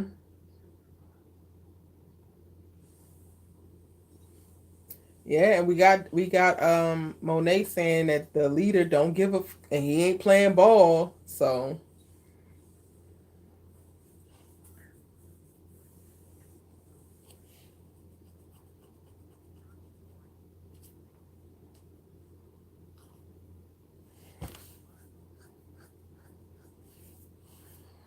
I don't know. I don't think a baby survives what happened. So I'm on the camp of the baby didn't survive. That was she had her coke strength and everything going. No, bless her heart.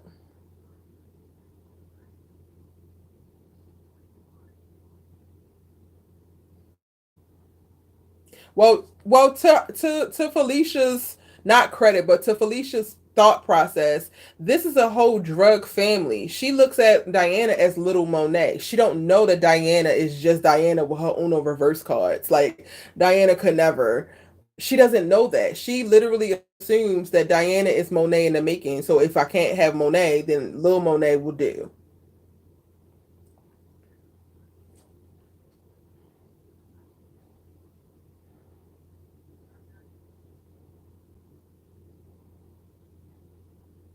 I mean, she was going to go do it herself, so I don't think that she was thinking about it like that because she was going to go do it if she didn't have to go meet IA in an hour. So,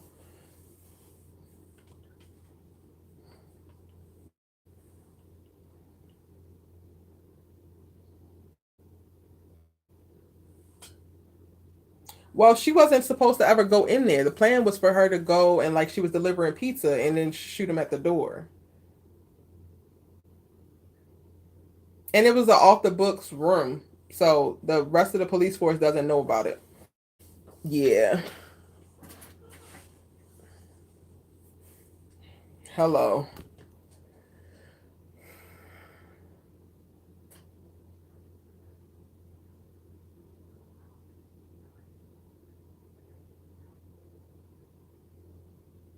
Right.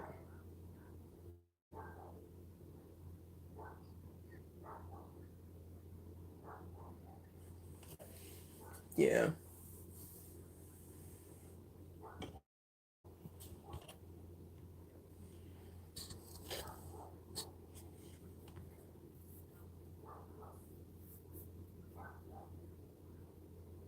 Well, I wasn't shocked with that.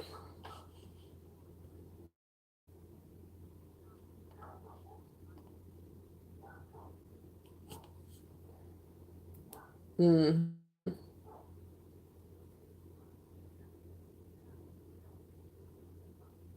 Yeah. Yep.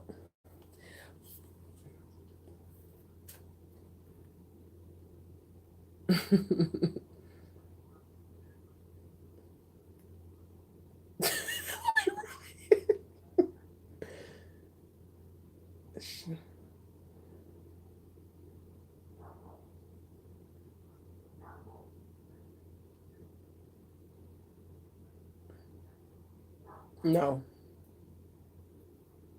It frees Tariq.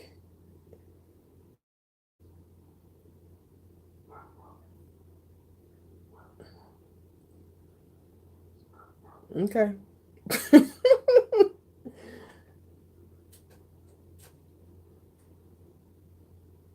And Ghost didn't love Tasha anymore very quickly, so there's that.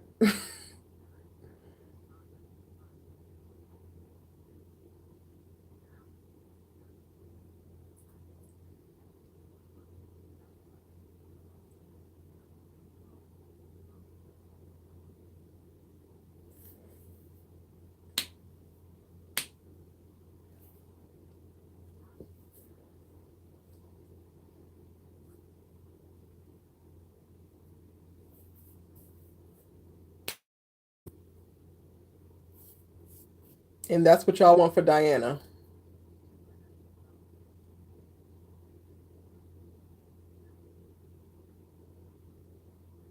So my point is that what y'all want for Diana? Like y'all are literally saying all this and then saying that Diana is doomed to this fate.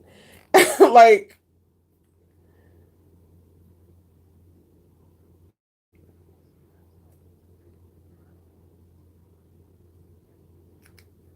why?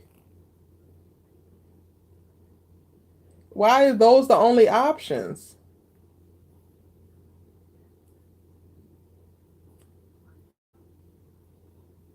Cha.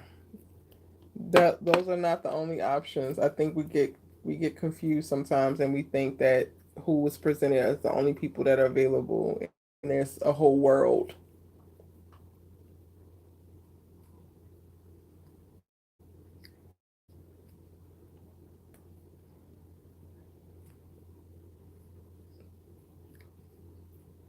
Because Puerto Rico has it changes at various seasons of his life. I think before he even knew Lauren existed, Effie was first before she betrayed him. So I don't know. It changes. It changes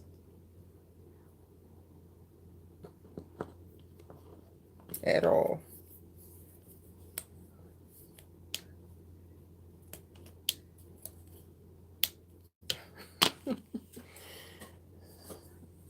Hello, clock it. She just a little bit more benign.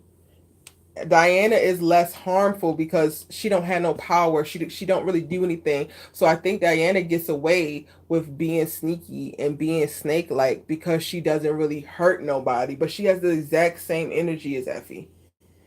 She just don't have no power to do nothing about it.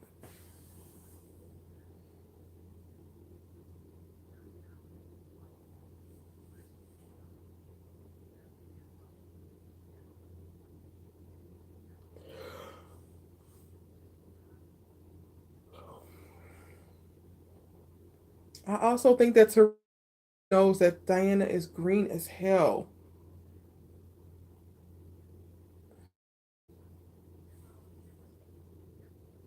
Cause she loves the boy. What do you mean? Jealousy is not a rational thing. It's not a rational emotion.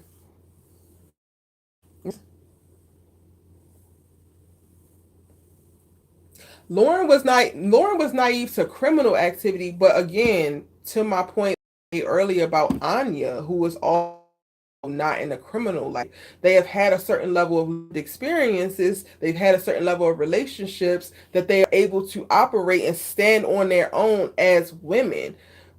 Lauren, before Tariq, had a relationship, had been with somebody who was supposed to be like promised to her. Like she's already done the conversation around marriage and yada yada yada. Like her Jack and Jill, blah blah blah blah. Diana, when we first meet her, Diana barely brought her ass off the porch. Okay? They wasn't letting her go to school. They wasn't letting her do nothing but be cute in that damn house. Diana was beyond green. Criminally as well as personally.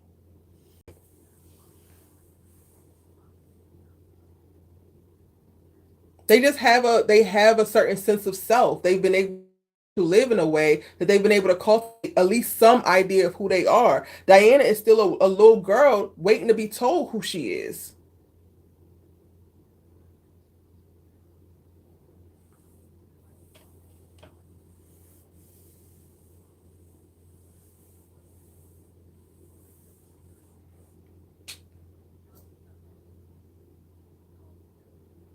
Because she didn't even know what the hell she was doing. You never taught her that, girl. She's a cute girl, but you never really taught her really how to do this. But y'all, we're gonna get ready to wrap it up here. What's your last thoughts? What's your last thoughts on episode 6? What are your predictions for episode 7 before we get ready to wrap it up?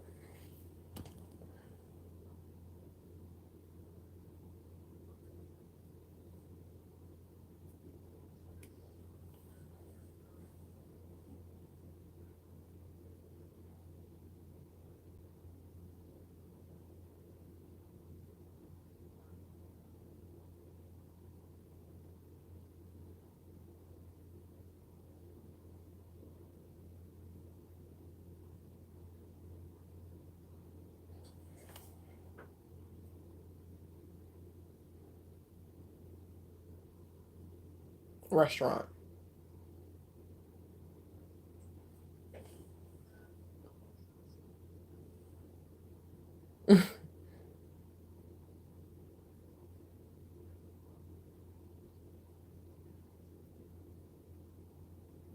Hmm. All right.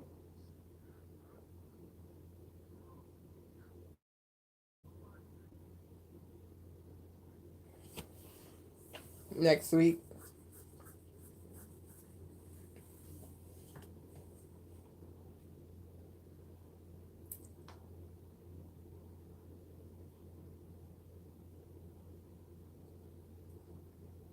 All next week. Oh, this season. Okay. I'm about to say,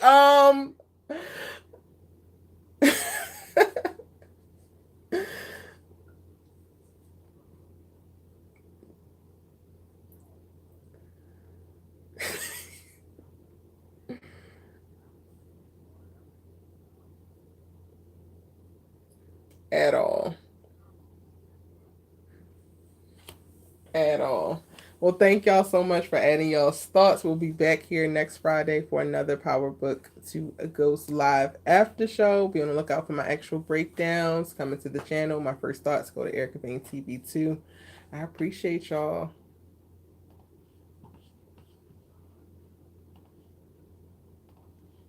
And for everybody in the chat, thank y'all for hanging in there and joining the conversation. Shout out to Eric H. Shout out to Nikki Baby. Yeah, Michael and Toya said they become closer. We gonna see. I don't the way that the way that I know that Effie, y'all, everybody knows that Effie's a snake and Effie is raggedy and all of that. But the way that he was able to cut his feelings off to what they were building, that let me know that Tariq is fully capable of disassociating. And Diana, there's even less there. Like, yes, there's a baby involved. And if the baby survives, maybe. But I don't see them actually going the distance, even if they have another little rekindling of whatever. Because I just have always kind of felt like they look good together, but Diana doesn't have a lot to offer Tariq.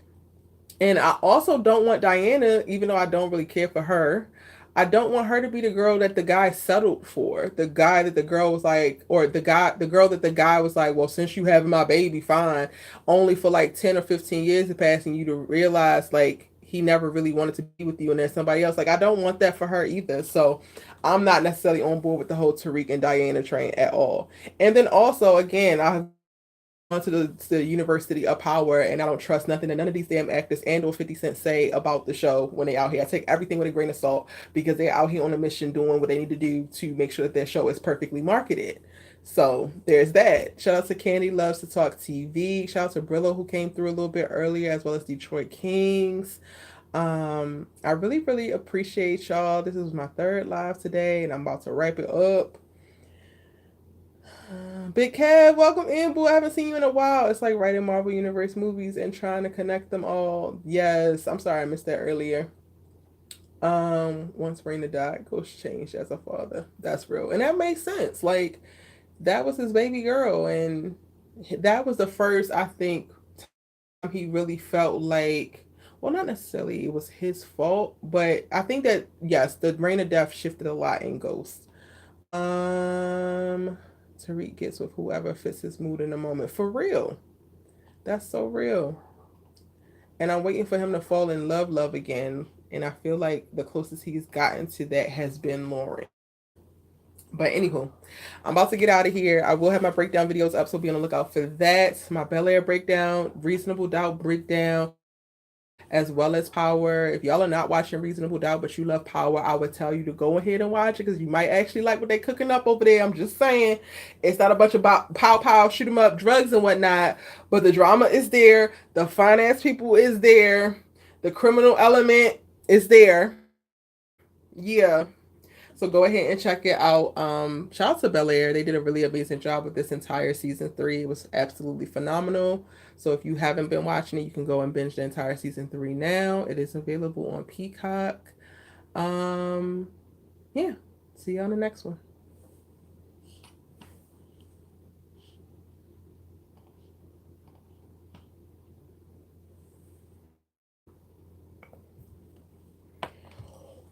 Y'all, I just finished my freaking live.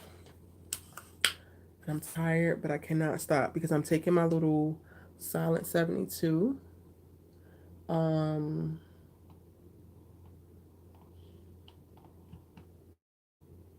which is my 3 days of vocal rest, no TV, no computer, just vibing, resting, reading, journaling, hiking. Well, I might not be hiking because we're going through a heat wave right now. Like with 99 degrees today, it's supposed to be 109 tomorrow. But I'm doing that starting tomorrow. So I'm gonna do that Saturday, Sunday, and Monday. So I'll be completely off the grid. But I need to record a bunch of stuff tonight so that my editor has it and can post over the weekend for me into the beginning of next week. Today has been a very, very long day, but we're here. Oh, thank you. My next 3 lives, because I'm going to be off the grid, are going to be pre-recorded. But I'm excited because I'm sharing stuff around the script I just started and the outline for the story, questions for fleshing out the world. So this is going to be really great for people who are screenwriters or authors who want to like push themselves to better flesh out the worlds they're building, the characters that they're building. So that's what the pre-recorded is going to kind of be about, and it's going to be shorter. So it's going to be like 20-minute lives that I also need to record tonight before I actually sign off, and I had to hand that over to my editor as well. And I'm just so excited. I'm so excited to really take a break. Like, I cannot believe I'm giving myself permission to do this. I haven't done this since like March. I think my last Silent 72 was in March. And I cannot wait to just detach and not do much of nothing. Cannot wait. Um, or do whatever I want. I definitely want to go to the beach, especially if it's going to be hot. But then I don't want to go tomorrow because it's Saturday and everybody and their mama going to be there unless I go all the way up. Like maybe I go to Santa Barbara. I don't know. And I also cannot wait to be on vocal rest so I can like let my vocal cords heal up a bit. When I be talking so much and recording a ton of content, starts to like stress my vocal cords. Anyway, all right, y'all. I'm about to get off of here because I have to go and finish the recordings that I need to finish so that I can shut down. Um, I will see you guys again live on Tuesday. Shout out to day 128. Live streaming straight. I appreciate you. See ya.